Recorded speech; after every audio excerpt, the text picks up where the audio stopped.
প্রতিটি অপরাধ এবং ভুল দাঁড়িয়ে থাকে গোপন কিছু ঘটনার উপর। আমরা সেই গোপনকে আনতে চাই সবার সামনে, যে গোপন আপনাকে অপরাধ কিংবা ভুলের মূল কারণ দেখিয়ে দেবে। আপনি হয়তো নতুন করে ভাবতে শিখবেন কিভাবে অপরাধ থেকে দূরে থাকা যায়। আমরা অপরাধীকে দোষী বলার আগে কেন সে দোষ করেছে সেটা দেখাই, যাতে আপনি আর সেই ভুল না করেন। আমরা অপরাধকে নিরুৎসাহিত করতে অপরাধ কিংবা কোনো ভুলের নির্মম পরিণতি দেখাই, যাতে আপনাকে আমরা সেই জায়গায় না দেখি। আমরা বিশ্বাস করি প্রতিটি মানুষই সম্ভাবনাময়। কাউকে তার ভুল বা অপরাধের শাস্তি দেবার আগে আমরা তার ভুলের পেছনের গোপন সত্য সবার সামনে বলার সৎ সাহসকে সম্মান জানাই, যাতে আপনি সেই ভুল থেকে বাঁচতে পারেন। শুরু হলো সিক্রেটস, সামথিং বিয়ন্ড এন্টারটেইনমেন্ট। রবিবারের রাতে প্রিয় শ্রোতা, আপনাদের সবাইকে আরো একবার আমন্ত্রণ জানাচ্ছি সিক্রেটসে। সিক্রেটস কি হয় সেটা আমাদের অনুষ্ঠানের থিমেই একেবারে পরিষ্কার করে দিয়েছি আমরা শুরুতে। সিক্রেটস এমন একটি অনুষ্ঠান যেখানে এসে মানুষ তার নিজের জীবনের গোপন বিষয়গুলোকে রিভিল করে, এই অর্থে যে তার মতো করে এই রকম গোপনীয়তার শিকার যেন কাউকে না হতে হয়, তার মতো করে এই রকম ভুলের শিকার যাতে কেউ না হয়। কথা না বাড়িয়ে প্রথমে আজকে যে সিক্রেটসের গেস্ট রয়েছেন তার সঙ্গে পরিচিত হব, আর প্রয়োজন হলে এই অনুষ্ঠানের প্রেক্ষাপটে যদি কোনো সাইকিয়াট্রিস্টের সঙ্গে যোগাযোগ করতে হয়, কিংবা এই প্রেক্ষাপটে যদি কোনো কি বলা যেতে পারে থিওরিটিক্যাল কিংবা প্র্যাকটিক্যালি যারা নলেজ রাখেন এই বিষয়ে কোনো স্কলারের সঙ্গে যোগাযোগ করতে হয়, আমরা আমাদের অনুষ্ঠানে যোগাযোগ করব। বরাবরের মতোই থাকছে SMS পোল, বরাবরের মতোই থাকছে আপনার ভেটো দেবার সুযোগ। সব নিয়মের আগে আমরা চলুন জেনে নেই কে রয়েছে আজকের সিক্রেটসে। আপনার নামটা একটু বলেন। আমার নাম মোহাম্মদ আদনান। আদনান, বয়স কত? 21 বছর। 21 বছর। আর জন্ম জেলা? জন্ম জেলা নারায়ণগঞ্জে। নারায়ণগঞ্জে। প্রথমে আমরা ব্যাকগ্রাউন্ডে থাকবো, আমরা দেখবো যে কি করে আপনি অপরাধের দিকে গেছেন। জি, আপনি শুরু করুন। আমার জানা মতো যখন আমি ক্লাস 5-6 পড়ি, প্রায় 4-5 বছর, তখন আমি অনেক দুষ্ট ছিলাম। আমার যেই ফ্রেন্ড সার্কেল ছিল সবার সাথে অনেক ফান করতাম, মজা করতাম। আর আমার আব্বু এমন একজন ছিলেন কোরআন হাফেজ। আমাদের পরিবারে ধার্মিক পরিবার ছিল। আমরা ভাই সবাই মাসার লাইনে পড়ালেখা করছি। বাবা কি করতেন আপনার? বাপ তখন মাসার জব করতো, শিক্ষকতা করতো, মাদ্রাসায় জব করতো। জি। আপনি কিছুটা নার্ভাস মনে হচ্ছে, কিছুটা নার্ভাস, কিছুটা ভয় পাচ্ছেন, অনেক স্পিডে কথা বলছেন। আমার মনে হয় আপনি একটু ধীরে ধীরে কথা বলেন, সবার জন্য বুঝতে সহজ হবে। কয় ভাই বোন ছিলেন আপনারা? আমরা 3টা ভাই 1টা বোন। 3টা ভাই 1 বোন। আপনার পজিশন? আমার বোন সবচাইতে ছোট, আমি সবার চেয়ে ছোট। ওকে। যে সময় গল্প করছেন ওই সময় আপনার বয়স কত? প্রায় 5 বছর। 5 বছর। আপনি কি তখন স্কুলে যান? মাদ্রাসা যাই। মাদ্রাসাতে যান। ওকে, বলেন তারপর। যখন মাদ্রাসা যাই তখন আব্বু অনেক শাসন করতো। মাদ্রাসা যাওয়ার জন্য অনেক দুষ্ট ছিলাম, খেলাধুলায় মগ্ন ছিলাম। তখন মার্বেল জিনিসটা গ্রামাঞ্চলে বিরিং বলে আখ্যায়িত, যেটা মার্বেল খেলতেন। ওকে, হ্যাঁ, মার্বেল খেলতাম। সবাই খেলে, সব বাচ্চারাই গ্রামেগঞ্জে মার্বেল খেলে। হ্যাঁ, আমার মাতা বোন প্রায় ভালো ছিল খেলাধুলাতে। আব্বু অনেক শাসন করতো, আর ধার্মিক পরিবার ছিল। জি। নামাজ পড়ার জন্য অনেক ধার্মিক, সবাই আমাদের এলাকার সবাই সম্মান দিত, আমাদের অন্য চোখে দেখতো। মাদ্রাসা যাইতাম, ক্লাস করতাম, অনেক দুষ্ট ছিলাম। যখন মাদ্রাসা ক্লাস 5-6 পরে একটা মেয়ের সাথে সম্পর্ক অনেক ভালো লাগে। ক্লাস 5-6 একটা মেয়ের সঙ্গে সম্পর্ক হয়ে গেছে আপনার, নাকি হচ্ছে? ভালো লাগা, মানে মেয়েটাকে ভালো লাগা। আপনারই ক্লাসে পড়তো? জি, একই ক্লাসে পড়তো। ওকে, ভালো লাগতো তখন। ওই ভালো লাগতো, কিন্তু ভালোবাসা জিনিসটা আমি ওরকম বুঝতে পারি না। চোখে চোখে তাকাতাকে হতো, কিন্তু ওরকম বলতে পারি না। আর বুকে সাহস ছিল না কি বলবো, প্রেম ভালোবাসা কি কয় জিনিসটা আমি বুঝি না। জি। তখন তাকে অনেক ভালো লাগে। ফ্রেন্ড সার্কেল যেমন দুষ্ট ছিল, এই তোকে অনেক ভালো লাগে বলে, তুই জানিস আদনান তোকে অনেক ভালোবাসে। তখন মেয়ে বলতো, এই তোরা কি বলছিস, আমি বুঝি না কিছু, এসব কিছু বলিস না। তখন সবাই হাসাহাসি করতো, ছাত্র আমার ফ্রেন্ড সার্কেল সবাই হাসাহাসি করতো জিনিসটা, ও কি বলতেছে। পরে আমিও হাসতাম। পরে প্রেম করলে প্রেম করবো কি, ওর সাথে প্রেম করতেই পারি, এরকম দুষ্টামি করতাম। মেয়েদের সাথে অনেক, যে কোনো মেয়ের সাথে আমি কথা বলতে পারতাম। এই জিনিসটা আমার ছিল। কোনো মেয়ের যার সাথে কথা বলতো, যদি কেউ প্রেম করে বা কোনো কিছু করে, আমার বলতো নাজমুল তুই যে আদনান তুই জিনিসটা বল, আদনান তুই এটা বললে দে, বা আমার জন্য এই জিনিসটা কর না, আমি প্রেম করবো। তখন আমি ওই জিনিসটা তার জন্য স্যাক্রিফাইস করতাম, বা আমি যাই বলতাম এই জিনিসটা ঠিক আছে আপু তোমাকে তো অনেক ভালোবাসে, তুমি কি করবা। তখন মেয়ে বলতো তোকে কে পাঠাইছে, আমি বলছিলাম ওই ভাই পাঠাইছে, এইটা সেইটা। আমি ওরকম জিনিসটা করতাম। অনেক দুষ্ট ছিলাম, সবাই অনেক আদর করতো আমাকে। যখন এই 5-6-8 উঠলাম, তখন আমি নিজেই ওই মেয়ের সাথে আস্তে আস্তে গভীরতার মধ্যে দিয়ে চলে গেল। চলে যাওয়ার পর ওই মেয়েকে আস্তে যখন দেখলাম, আর ওই মেয়েটা আমাদের গ্রামের পাশে ছিল। যখন মার্বেল নিয়ে খেলাধুলা করতাম, তখন আমরা নাক্কি মোট খেলতাম। যে খেলতেন? মানে নাকি মোট। নাকি মোটটা কি জিনিস? যে মার্বেল দিয়ে আমরা মোট ধরে একটা 1 2 3 4 হ্যাঁ থাকে, 3টা ঘরে বসে একটা ঘর ফাঁক থাকে। আচ্ছা যদি ওই ঘরটা যত বিল্ডিং চারজুড়ে একটা আমার চারজুড়ে ফাঁক দেয়, তার চারজুড়ে 4টা বিল্ডিং থাকে, তাহলে ফাঁক হলে 3টার যত টাকা বসাইব। আমি আপনার কথা কিচ্ছু বুঝতে পারছি না, আপনি আবার স্পিডে কথা বলছেন, কিছুই বুঝতে পারছি না।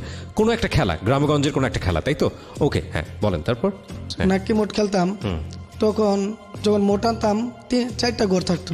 আচ্ছা 1 2 3 4, আচ্ছা 4টা ঘরের মধ্যে যখন আমি যদি 3টা বিল্ডিং আনি বা মার্বেল আনি, যখন ওরা 1 2 3 বা 4 3-এ আমার গ্যাপ রাখলো, জি ওই গ্যাপটা যদি আমি আনতে পারি, 3টা বিল্ডিং আমার হাতে থাকে, তাহলে সব জিনিস টাইম পেয়ে গেলাম, সব বিল্ডিং লাইন পেলাম। আচ্ছা এমনি খেলতে যখন খেলতাম, তখন আমার সবাই আমরা চিন্তা করলাম, এটা মার্বেল দিয়ে কতদিন খেলবো, আমরা টাকা বসাই, টাকা নেই, আমরা চলতে পারবো, খাইতে পারবো, অনেক কিছু করতে পারবো। তখন আমরা টাকা বসা শুরু করলাম, যেই ঘরটার মধ্যে আমরা মার্বেল বসাতাম, ওই ঘরটার মধ্যে আমরা বিল্ডিং টাকা বসাইতাম। তখন আস্তে আস্তে টাকা দিকে লুপ গেল আমাদের। কোন ক্লাসে থাকতে এটা করলেন? এটা সামনে থাকতে। আচ্ছা আমি বুঝতে পারছি যেটা, যে গ্রামেগঞ্জের কোনো একটা খেলা, এই খেলাতে আলটিমেটলি মার্বেল ইউজ করে বাচ্চারা, কিন্তু হঠাৎ করে ওদের মাথায় আসলো যে না, মার্বেলের জায়গায় আমরা যদি পয়সা বসাই বা টাকা বসাই, তাহলে ওদের মধ্যে একটা লাভ হবে। আচ্ছা ওকে, তারপর যখন লাভ হলো, তখন আমরা যারা জিতি বা যারা হারে, যারা জিতি, তখন আমরা ফ্রেন্ড সার্কেল ডে মিলে সে বলে আয় আজকে অনেক জিতছি, খাওয়া দাওয়া করি, এটা করি। ওইটার দিকে আকর্ষণ বেশি গেল আমাদের। আচ্ছা তখন ওইটা দিয়ে আমরা আকর্ষণ যখন বেশি গেল, তখন আমরা চিন্তা করলাম মার্বেল যখন টাকা বসাই, টাকাই চলুক। তখন টাকা চলতে থাকে। তোমাদের গ্রামগঞ্জে যখন মুরব্বীরা যখন তাস খেলে, জি যে তাসটা খেলে, তখন দেখুন তাস খেলে, তখন তাস খেলে কিছু না, আমরাও তাস খেলবো। তখন বুঝি না তাস কি বা কেমনে কি করে, কেমনে খেলে। তখন তারা খেলতো। একদিন আমরাই 1 প্যাকেট তাসের না বসলাম, 9 6 এসব থাকে। তোমার শিখতে যখন মানুষ থেকে শুনি গোলাম বলে, বেডি বলে, তাসে যে একটা নাম, একটা পদবী, একটা নাম। জি গোলাম বলে, আর কি বলে? বেটি বলে, সাহেব বলে, কুইনটাকে বোধহয়। হ্যাঁ ওকে। তখন আমরা বললাম এটা কিভাবে খেলে। তখন এমনি আমরা দুষ্টামি করতে আস্তে আস্তে শিখলাম। বয়স কত তখন আপনার? তখন ক্লাস 8-এ পড়ি, প্রায় ক্লাস 8-এ পড়েন। আচ্ছা ঠিক আছে, তারপর? তখন আপনি টুকটাক পয়সা দিয়ে কি সব খেলছেন, মার্বেলের এইসব খেলছেন? আব্বুর পকেট থেকে 1 টাকা 2 টাকা নিয়ে, 10 টাকা নিয়ে, 12 টাকা থাকতাম, চুরি করতাম। আচ্ছা আব্বু তখন বুঝতে পারতো, আব্বু অনেক আদর করতো, তখন নিয়ে খেলতাম। তখন কি করলাম, আস্তে আস্তে তাসের দিকে আসে গেল আমার। তখন তাস খেলতাম, যখন আমরা একটা কাঠ থাকে, তখন আমরা যে একটা বাস করে একটা পর একটা পাট ফেটে, জি ফেটার পর এটা একজন বললো, এটা তো আমি জানি, আমি কিভাবে এটা ফেটবি, ফেটার পর একটা থুবি, তোমার পর অর্ধেক এক সাইড থুবি, আর অর্ধেক এক সাইড থুবি। তখন দুটো অ্যাডজাস্ট করার পর তুই একটা বুঝতে পেরেছি, কার্ড ডিস্ট্রিবিউট করে দেয়া, কার্ড বেটে দেওয়া যেটাকে বলে। হ্যাঁ বাইরে ভিতরে ফালাবি, যেটা তুই বাইরে নেছেন বাইরে, তখন ও বাইরে নিত, আমি ভিতরে নিতাম। তখন 9 ফুটা বা 8 ফুটা গোলাম বা বেডি যেটা নিত, ওকে, এইটা নিয়ে আমাদের আকর্ষণ। তখন এইটা নিয়ে টাকা বেশি উড়াতো, কারণ মিনিটে সেকেন্ডে তাস ফালাইলি টাকা। আচ্ছা, এটা দিকে আকর্ষণ বেশি গেল। তখন এটা 8-এ পড়া অবস্থায় তাস দিয়ে কিভাবে জুয়া খেলতে হয় আপনারা এটা শিখেছেন। কত টাকা করে বেট ধরতেন ওই সময়টাতে? 30 টাকা 20 টাকা 30 টাকা যা থাকে পকেটে। আচ্ছা থাকতো। আচ্ছা, ফ্রেন্ডরা মিলেই খেলতেন? ফ্রেন্ডরা খেলতেন। আচ্ছা, তখন খেলা আস্তে আস্তে খেলতাম। যখন ক্লাস 10-এ উঠি, তখন আমি দেখলাম এই আইপিএল, যখন আইপিএল বিগ ব্যাশ দেখলাম, ক্রিকেট, কাউন্টি লিগ এসব নিয়ে খেলাধুলা করে। তখন আমাদের বড় ভাই ব্রাদার যারা ম্যাচ ধরতো। এটা আপনি জানলেন কিভাবে বড় ভাইরা? যখন আমি দোকানে যাইতাম, দেখতাম ওরা মোবাইলে নেটে সার্চ করার পর দেখতাম ওরা বলতো, ইস এই বল সাইড হয়ে যায় তাহলে তো জিতে যেতাম।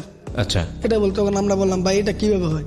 কার এটা এমনি, এটা তোর বোঝা দরকার, তোরা ছোট মানুষ বুঝতে হইব না। আচ্ছা, তোরা বলতো। তখন আমি বলতাম, ভাই এটা শিখান না, বেয়াদব, তোর আব্বা এমন, তুই এমন করস কেন? আচ্ছা, এইভাবে চল। বাবা কোরআনের হাফেজ আর তুমি এসব কাজে আসছো। আমি মাদ্রাসায় পড়ালেখা করি ওই সময়। তখন আপনি মাদ্রাসায় পড়েন, রাইট? তখন এইসব জিনিস করতেছি, ভাই বড় ভাই জিজ্ঞেস করতেছি, ভাই এটা শিখান না, পরের শিখা না। তো আস্তে আস্তে যাই দোকানে, হাঁটা করি, আসা যাওয়া করি। তখন বড় ভাইয়েরা খেলে, তারপর আমি একদম বললাম, ভাই শিখান। পরে আমিও ওই সার্চ দিলে দেখি, তো দেখি ক্রিকবাজ লেখে। তখন ক্রিকবাজ আমি সার্চ দিই, সব খেলাধুলা আসে। আচ্ছা, খেলাধুলা আসার পর অনেক সার্চ দিয়ে আমি কই, ভাই এটা দেখে ওরা কয় 1000-100 দিমু, 1000-1200 দিমু, 1000-1200। যেটা ভালো দল ওরা ওইটা নিয়ে লিস্ট দেয়। আচ্ছা, ওইটা 12 দেয়। তখন আমার ফ্রেন্ডস বলে, কিরে এটা দেয় কিভাবে? সব তো খেলার এক, কোন সময় কোন খেলা খেলে দেয় কত জানা, কোন খেলোয়াড় ভালো খেলে তখন ওরা বলে এই পয়েন্ট দেখলে চল, যখন একটা 3-4টা ম্যাচ হয়ে যায় তখন আর পয়েন্টের তালিকা দেখে কোন দল ভালো খেলে, কোন দল ভালো পয়েন্ট আছে, কোন দল একটু খারাপ পয়েন্ট আছে, তখন পয়েন্ট দেখে ওরা নেয়। তখন তারা পয়েন্ট দেখে নেওয়ার পরে আমরা বললাম 10-12 জন বললাম 1000 আজকে একটা নাম নেই বা 1000 একটা নাম নেই, একটা দল নেই। তখন 10 জন মিলে 100 টাকা করে 10 জন 1000 টাকা ধরতাম। ধরছি আবার এমন একজনের সাথে, আমরা তো বড়দের সাথে আন্ডারস্ট্যান্ড নাই।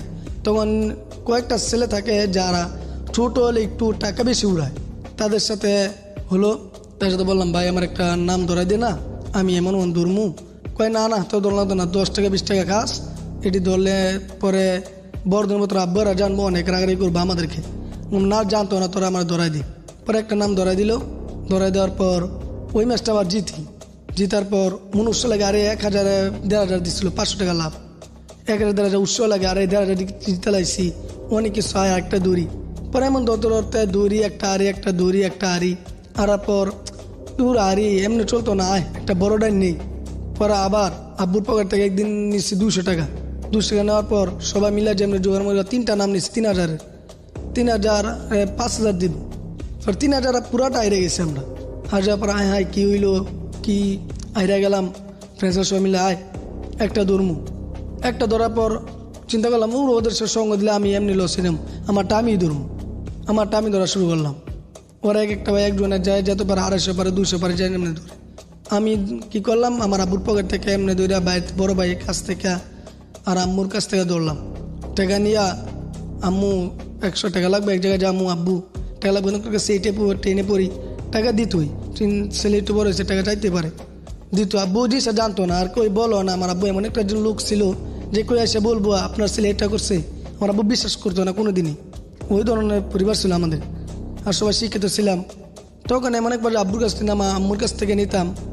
নেওয়ার পর এই টাকা আমি এই লিগের মধ্যে IPL, cricket league, county league সারা বছরই থাকে। আর ক্রিকেট খেলা এমন এক জিনিস, এটা প্রত্যেক মাসে একটা দলের খেলা হয়। এই খেলার মধ্যে লাগাইতাম। আস্তে আস্তে যখন হারিয়ে যাই তখন একবার চিন্তা করলাম, যখন ওই সময় আস্তে লাগানোর সময় বড় ভাইয়ের সাথে আন্ডারস্ট্যান্ড চিন্তা আর দেখে, আর ওই সাইডটা লাগে, তখন যাই বলতাম ভাই আজকে একটা নাম ধরবো। পরে ওরা বলতো আজকে 10 সমস্যা, টাকা এখন জমা দিতে হইবে আমার কাছ থেকে। তখন আমি ছোটো ছিলাম, চিন্তা করতে পারি 1000 নাম একটা নাম ধরতো, টাকা দিব কোথা থেকে, এক নামে 1000, ও টাকা দিব কোথায় থেকে। তখন ওরা বলতো তুই টাকা দিতে পারবি না, তুই খেলতে চাস বা আমাদের ধরতে চাস, তাহলে টাকা আমার কাছে জমা দিতে হইব। তাহলে টাকা জমা দিব কোথা থেকে, 1000 নাম। পরে চিন্তা করলাম এই আব্বুর কাছ থেকে, আম্মুর কাছ থেকে, ফ্রেন্ড থেকে টাকা লইতাম, টাকা লইয়া লাগাইতাম। লাগানোর পর ওদের সাথে এক নাম জিতার পর ওরা ফ্রেন্ড সাইকেল সব জানে, আরে আজকে জিতলোই কয় ভাই একটা স্পিড খাওয়া না, এই টাকা না, তুই আজকে জিতছ। টাকা যা জিততাম, এই 1000 জিতি, তো ওই জায়গায় আমার 500 যাইতো গা জিতার টাকা থেকে জিতলা। আর যখন হারি তখন এক টাকা কই দেয় না আমাকে, মানে ফ্রেন্ডদের খাওয়াতে চলে যেত। ফ্রেন্ডদের খাওয়াতে চলে যেত। ওকে, জিতলে আমি যদি জিতি তাহলে ফ্রেন্ডরা বলতো আজকে জিতছ, তুই আজকে খাওয়া না এটা, কালকে আবার জিতবি, উৎসাহ দিত। আর যখন হারতাম তখন দিলাম ভাই আজকে আসছি, মনটা খারাপ, দিন 100 টাকা, কই দিত না। তখন ওইরকম হয়তো আস্তে আস্তে বড়দের সাথে হাত হয়ে গেল আমাদের, যারা 10,000 20,000 20 নাম নেয়, ওদের সাথে আন্ডারস্ট্যান্ড হয়ে গেল আমাদের। তখন আমার আপনার সঙ্গে আর কয়জন ছিল এরকম? 6-7 জন। একই সাথে পড়াশোনা করতেন না, ওরা একই সাথে একই লেভেলে, মানে একই মহল্লায় থাকতেন? একই মহল্লায় থাকতাম ওর সাথে। তখন আমি আবার যখন মেট্রিক পরীক্ষা কমপ্লিট করলাম দাখিল, তখন কলেজ যখন ভর্তি হয়েছি, তখন আব্বু বলছে দেখ একটা জব কর, পড়ালেখা করছি ইন্টারে। তখন আবার জব করা শুরু করলাম। যখন জব করি তখন ওই জবের যখন চাকরি করি, জব করি, ওই জায়গায় সব কিছু চলে। জানলেন কিভাবে? আমি যে কোম্পানি জব করি। কিসের জব ছিল এটা? এটা অ্যাক্সেসরি লেবেল কোম্পানির। আচ্ছা, লেবেল কোম্পানির জব ছিল, ওই জায়গায় সব কি কাজ করতে হতো ওখানে? ওইখানে আমি আপনার কি কাজ ছিল ওখানে? আমার ছিল মেশিন চালাইতাম। কিসের মেশিন? Woven cutting. গার্মেন্টসে? Accessory label company. ওকে, বলেন তারপর। ওই জায়গায় আমি জব করি। তখন ওই জায়গায়, কারণ এক জায়গায় জব করলে এক সেকশন থেকে আরেক সেকশন যাওয়া যায়, কোম্পানিটা ছোট ছিল, জি, ওরকম বৃত্ত ছিল না। তখন ওই জায়গায় আমি যখন জব করি, এক সেকশন থেকে আরেক সেকশন যাই, তখন ওই জায়গায় এইসব জুয়া চলে, খেলাধুলা চলে।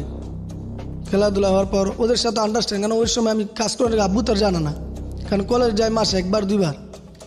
তখন ওই সাথে যখন যাই, তখন মাস শেষ বেতন পাই, আমার আব্বা এক কথাই বলছিল তোর টাকা দিতে হইব না, তুই শুধু জব কর।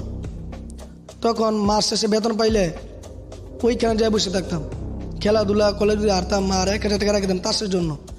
লাস্টে তাস খেলবো আমরা, কাজ বলে বর্তমানে কাজ বলে, তখন তাস খেলতাম 500-1,000 টাকা লাগাইতাম আর সব খেলা লাগাই দিতাম এই খেলাধুলা লাগাইতাম। আর যখন আমরা খেলতাম ওদের সাথে আন্ডারস্ট্যান্ড এমন হয়েছে বাকিও লাগাতো হতো, যদি বলতো না মাস শেষে টাকা দিবি আজকে লাগাতো ওই তো ওকে।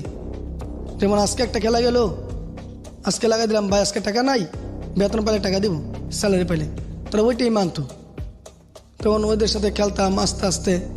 এমন এক সময় যেছে যখন আমার বেতন 5,000 টাকা, আমি ধরতাম 15,000 টাকা বাজি ধরতাম। 15,000 টাকা বাজি ধরার পর আমি কীভাবে দিব, তখন টেনশন হয়ে যায়, আরে বেতন 5,000 10,000 টাকা কোথা থেকে দিব। তখন আর বেশি নাম ধরা শুরু করি, 10,000 20,000 ধরা শুরু করি। ওকে, আপনার এই স্টোরিটা আমি কিছুটা কনফিউজ। আমাদের এখানে বেশ কয়েকজন এরকম যারা এইসব কাজে পয়সা ব্যয় করতে গিয়ে একেবারে নিঃস্ব হয়ে গেছেন। একটা খুব বিখ্যাত প্রাইভেট ইউনিভার্সিটি থেকে একজন এসেছিলেন, খুব বিখ্যাত একজন মৌলানা কিছুদিন আগে এসেছিলেন, তিনি বলেছেন। তো অলরেডি আপনার স্টোরির এসেন্সটা মানুষ জানে যে আপনার ঘটনাটা কোন দিকে যাচ্ছে, কিন্তু আপনার বলার স্টাইল যেরকম, এই জায়গাটা থেকে আমাদের লিসনাররা আসলে 2 ঘন্টা আপনার সঙ্গে থাকবে কিনা সেটা নিয়ে আমার যথেষ্ট সন্দেহ আছে। কারণ যেহেতু এটা একটা অডিও মিডিয়া এবং এখানে ঠিকমতো বলতে পারাটা খুব ইম্পর্ট্যান্ট। আপনি আপনার যেভাবে গল্প আপনি করছেন তাতে আমাদের লোকজন, যেটা আমি দেখতে পাচ্ছি, রিপ্লাই যেটা দেখতে পাচ্ছি, তাতে খুব বেশি তারা এটাকে খুব বেশি মনোযোগ দিতে পারছেন না। আমি একটা কাজ করতে চাই প্রিয় শ্রোতা, আপনারা আপনাদের মতামত জানান যে ও আসলেই বলার সুযোগটা পাবে কিনা পুরো 2 ঘন্টা। যেটা হয়েছে যে এই জুয়াটা করতে গিয়ে ওর জীবনটা অনেকখানি ধ্বংস হয়ে গেছে, সেই ধরনের স্টোরি। কিন্তু ওর যে ধরনের বলা, তাতে আপনারা ঠিকমতো বুঝতে পারছেন কিনা, ওকে সামনের দিকে সুযোগ দেওয়া উচিত কিনা, আপনাদের মতামতের উপরে আমি বাকি সময়টুকু কন্টিনিউ করব। যদি আপনি মনে করেন যে না, ওকে আসলে কন্টিনিউ করতে দেওয়া উচিত এবং ও কন্টিনিউ করুক, তাহলে আপনি ভোট প্রদান করবেন ইয়েস বলে। যদি মনে করেন যে না, ও যা বলছে সেটা আসলে শোনার মতো না কিংবা খুব বেশি কনসেন্ট্রেশন প্রদান করাও যাচ্ছে না, তাহলে আপনারা ভোট প্রদান করবেন নো বলে। But the story is important. So যেটা করতে হবে, আপনাকে SMS করতে হবে। SMS করার নিয়ম, মানে ভোট দেবার নিয়ম হচ্ছে আপনি লিখবেন ইয়েস অথবা নো। আমি আবারও বলছি, আপনি লিখবেন ইয়েস অথবা নো, এরপর পাঠিয়ে দেবেন 16260 এই নাম্বারে। আমি আবারও বলছি, ইয়েস অথবা নো লিখবেন, লিখে পাঠিয়ে দেবেন 16260 এই নাম্বারে। একটি নাম্বার থেকে একটা মাত্র ভোট কাউন্ট করা হবে, সুতরাং বেশি বেশি SMS করার কোনো প্রয়োজন নেই। আমরা একটু পরেই জেনে নেব কম্পিউটারের কাছ থেকে SMS পোলের রেজাল্ট। আমি যতটুকু বুঝি যে এই কাজটা করতে গিয়ে আপনার পরিবারের একটা বড় ক্ষতি আপনি করেছেন, এবং আমরা লিসনারদের মতামত পেলেই কেবলমাত্র আপনাকে কন্টিনিউ করতে দেবো। একটু বিরতিতে যাওয়ার আগে আপনার কাছ থেকে একটু জানতে চাই যে আপনার বাবার আয় রোজগার কতটুকু, সেটা আমরা আপনার কথা শুনেই আমরা বুঝতে পারছি। কত পরিমাণ আপনি আপনার পরিবার থেকে লস করেছেন, কি পরিমাণ অ্যামাউন্টের অর্থ, মানে কি কত টাকা লস করেছেন? প্রায় 4.5 লক্ষ। 4.5 লক্ষ। এটা আপনার ফ্যামিলি জানে? ফ্যামিলি জানে 2.5 লক্ষ। বাকি 2 লক্ষ আজকে অনুষ্ঠানের মাধ্যমে জানলো। জি। এই টাকাগুলো কি এখনো ধার অবস্থায় আছে? 1 লক্ষ টাকা ধার অবস্থা আছে। তো আপনি চলেন কিভাবে এলাকায়? চলি মানুষের উপরে দেখ, আমার আব্বু এমন, আমার আব্বু অনেক কষ্ট পাইব, সব অনেকটা জানলে যা জানছে তাই ম্যানেজ করে দিব। এখনো কি এসবের মধ্যে আছেন নাকি এখান থেকে সরে এসছেন? এসবের মধ্যে সরে আছি, কিন্তু নেশার মধ্যে আসক্ত। এখন নেশা করেন? জি। কি নেশা করেন? ইয়াবা, শুকনা, গাঁজা। এগুলো পান কোথায়? এটা আমাদের গ্রামের যখন থাকে যারা আপনি খায়। বোঝেন না এগুলো খারাপ জিনিস? জি বুঝি। যখন টাকা আসছি তখন এমন হয়েছে শুধু খাইতাম, আমি জীবনে কল্পনা করি না। ওই টাকা আসার পরে গিয়ে আপনি মূলত এগুলোর প্রতি এফেক্টেড হয়ে যান, মানে টাকা যেহেতু পকেটে আছে সুতরাং খাইতে থাকি যা ইচ্ছা করি। এছাড়া অন্য ধরনের কোনো অনৈতিক কাজ করেছেন? মেয়েদের সঙ্গে মেশা, উল্টাপাল্টা করা, ফিজিক্যালি রিলেশন, এগুলো করেছেন? মানে কোনো কিছু বাদ দেননি আর কি? আপনার গলার যে অবস্থা আজকে, আপনার যে অবস্থা, এটা কি মূলত নেশা করার পর থেকে এরকম নাকি আগে থেকে এরকম ছিল? আগে থেকেই ছিল। কথা গুছিয়ে বলতে পারেন না এবং ঠিকমতো বলতেও পারছেন না। আপনি পড়াশোনা কমপ্লিট করেছেন? না, এখনো পড়ালেখা করি। কিসে পড়েন? বিয়ে পড়তেছেন। ভবিষ্যতে চিন্তা কি, বেরোতে পারবেন এই জায়গা থেকে, নেশা থেকে বা অন্য কোনো? জি অবশ্যই চিন্তা ভাবনা আছে এখান থেকে বেরোর পরে। লাস্ট কবে নিয়েছেন নেশা? গতকালকের আগের দিন। কি নিয়েছেন? ইয়াবা। কত টাকা লাগে একটা নিতে? 120 টাকা। 120 টাকা। এটা যে খান, এটা খেলে কি হয়? এটা খেলে একটু চোখ মুখ লাল হয়, যেমন বুকের ভিতর যেমন শুকনা মুখ না লাগে ওরকম। এই শুকনো লাগে লাভটা কি? লাভটা কিছু না, যেমন একটা অনুভূতি লাগে, ভালো লাগে, দূর খাই এরকম লাগে ফিলিংসটা। মানে সিগারেটের মতো অবস্থা। সিগারেট এমন একটা জিনিস, খাওয়ার পর সিগারেটটা না খেলে মাথাটা অন্য ধরনের হয়ে যায়, খাওয়ার পর সিগারেটটা লাগে। প্রিয় শ্রোতা, আমরা বিরতি থেকে ফিরে এসে আপনাদেরকে রেজাল্ট জানাবো যে ওর যে অবস্থা সেটা নিয়ে আপনারা আসলে স্টোরিটা কন্টিনিউ করতে চাচ্ছেন কিনা। Secrets. Something beyond entertainment.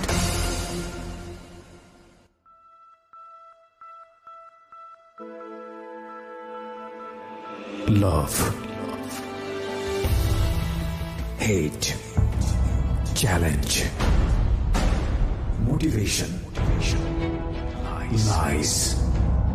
Truth. Impossible. Virtue. Morality. Something beyond entertainment. Welcome to my stage of reality. Stay tuned. Sunday and Wednesday with me RJ Kibriya, only on Dhaka FM 90.4.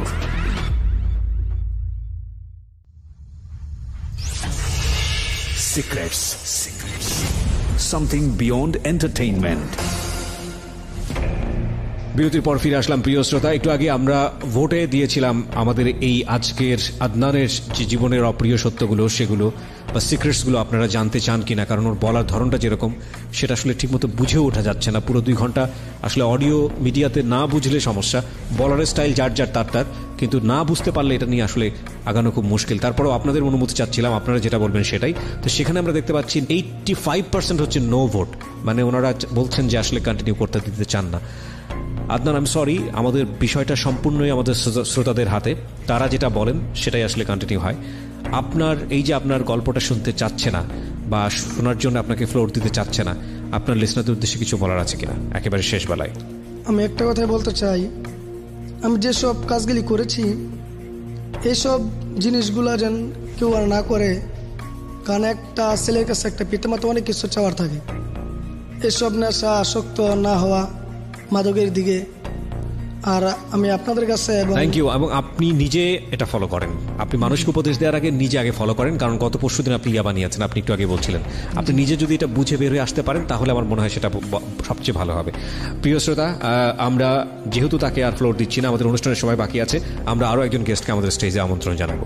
এই ফাঁকে প্রিয় শ্রোতা, আপনাদের সবাইকে জানিয়ে রাখছি ইতিমধ্যেই শুরু হয়েছে রেডিও আম্বার 102.4 FM আমার একটি নতুন শো, যে অনুষ্ঠানটির কথা হয়তো অনেকেই জানেন, মাইক্রোফোন টেস্টিং 1024, যেখানে বাংলাদেশের ছড়িয়ে ছিটিয়ে থাকা অসম্ভব প্রতিভাবান শিল্পী যারা আছেন, যারা কোথাও কোনো ফ্লোর পান না কিন্তু খুব ভালো গান, তাদের সুযোগ ঘটছে একটা অনুষ্ঠানে একটা এপিসোডে নিজেকে প্রকাশ করবার।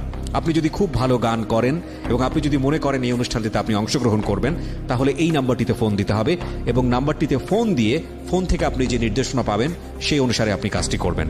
ফোন নাম্বারটি হচ্ছে 09611001024।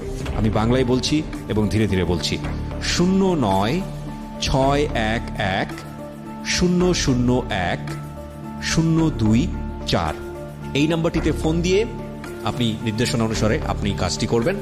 আর এমনও হতে পারে এই অনুষ্ঠানের মধ্য দিয়ে সারা বাংলাদেশ আপনাকে অন্যভাবে চিনবে। সো অপেক্ষা করছি আপনার কলের। Secrets.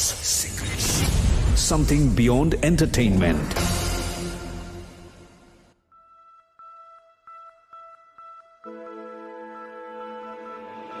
Love. Hate. Challenge. Motivation. Lies. Truth. Impossible. Virtue. Morality. Something beyond entertainment. Welcome to my stage of reality. Stay tuned. Sunday and Wednesday with me RJ Kibriya, only on Dhaka FM 90.4.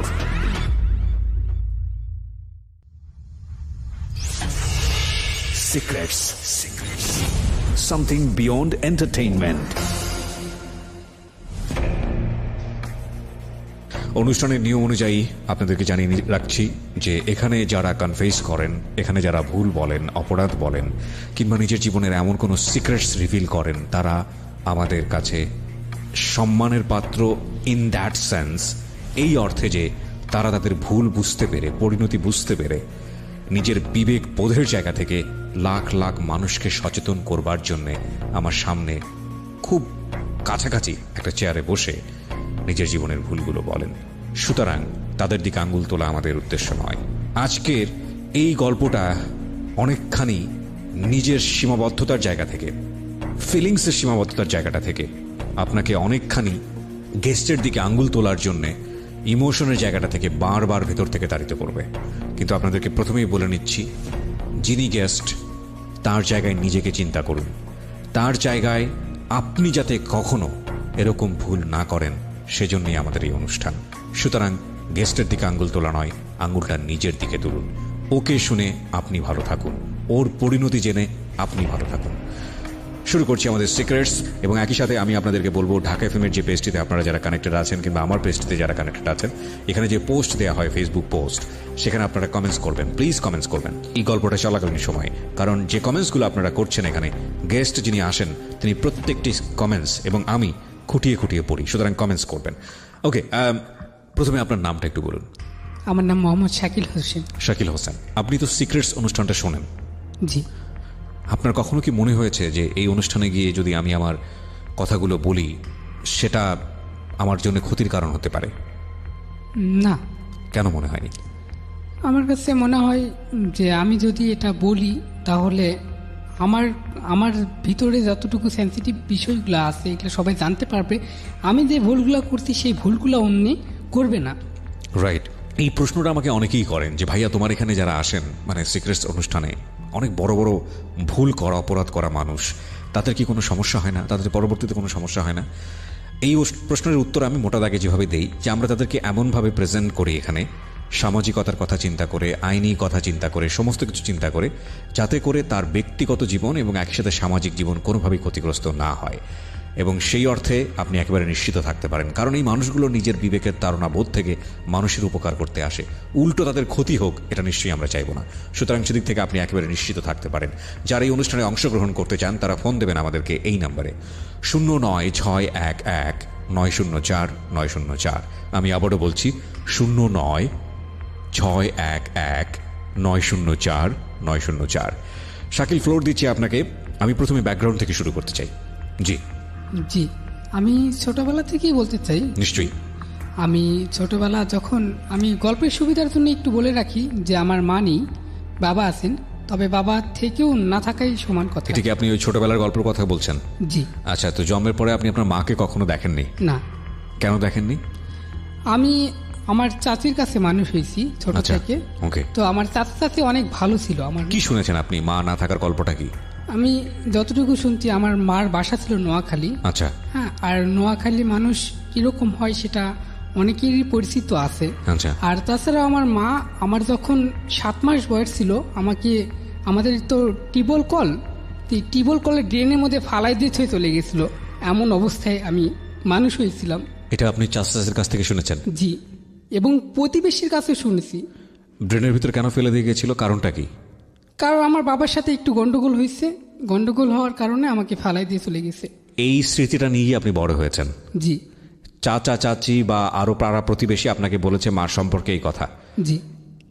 যখন আপনার জ্ঞান হয়েছে তখন কি মাকে গিয়ে কখনো এই প্রশ্নটা করার সুযোগ পেয়েছেন যে মা, তুমি আমাকে কেন ট্রেনের ভিতরে ফেলে দিয়ে চলে এসেছিলে?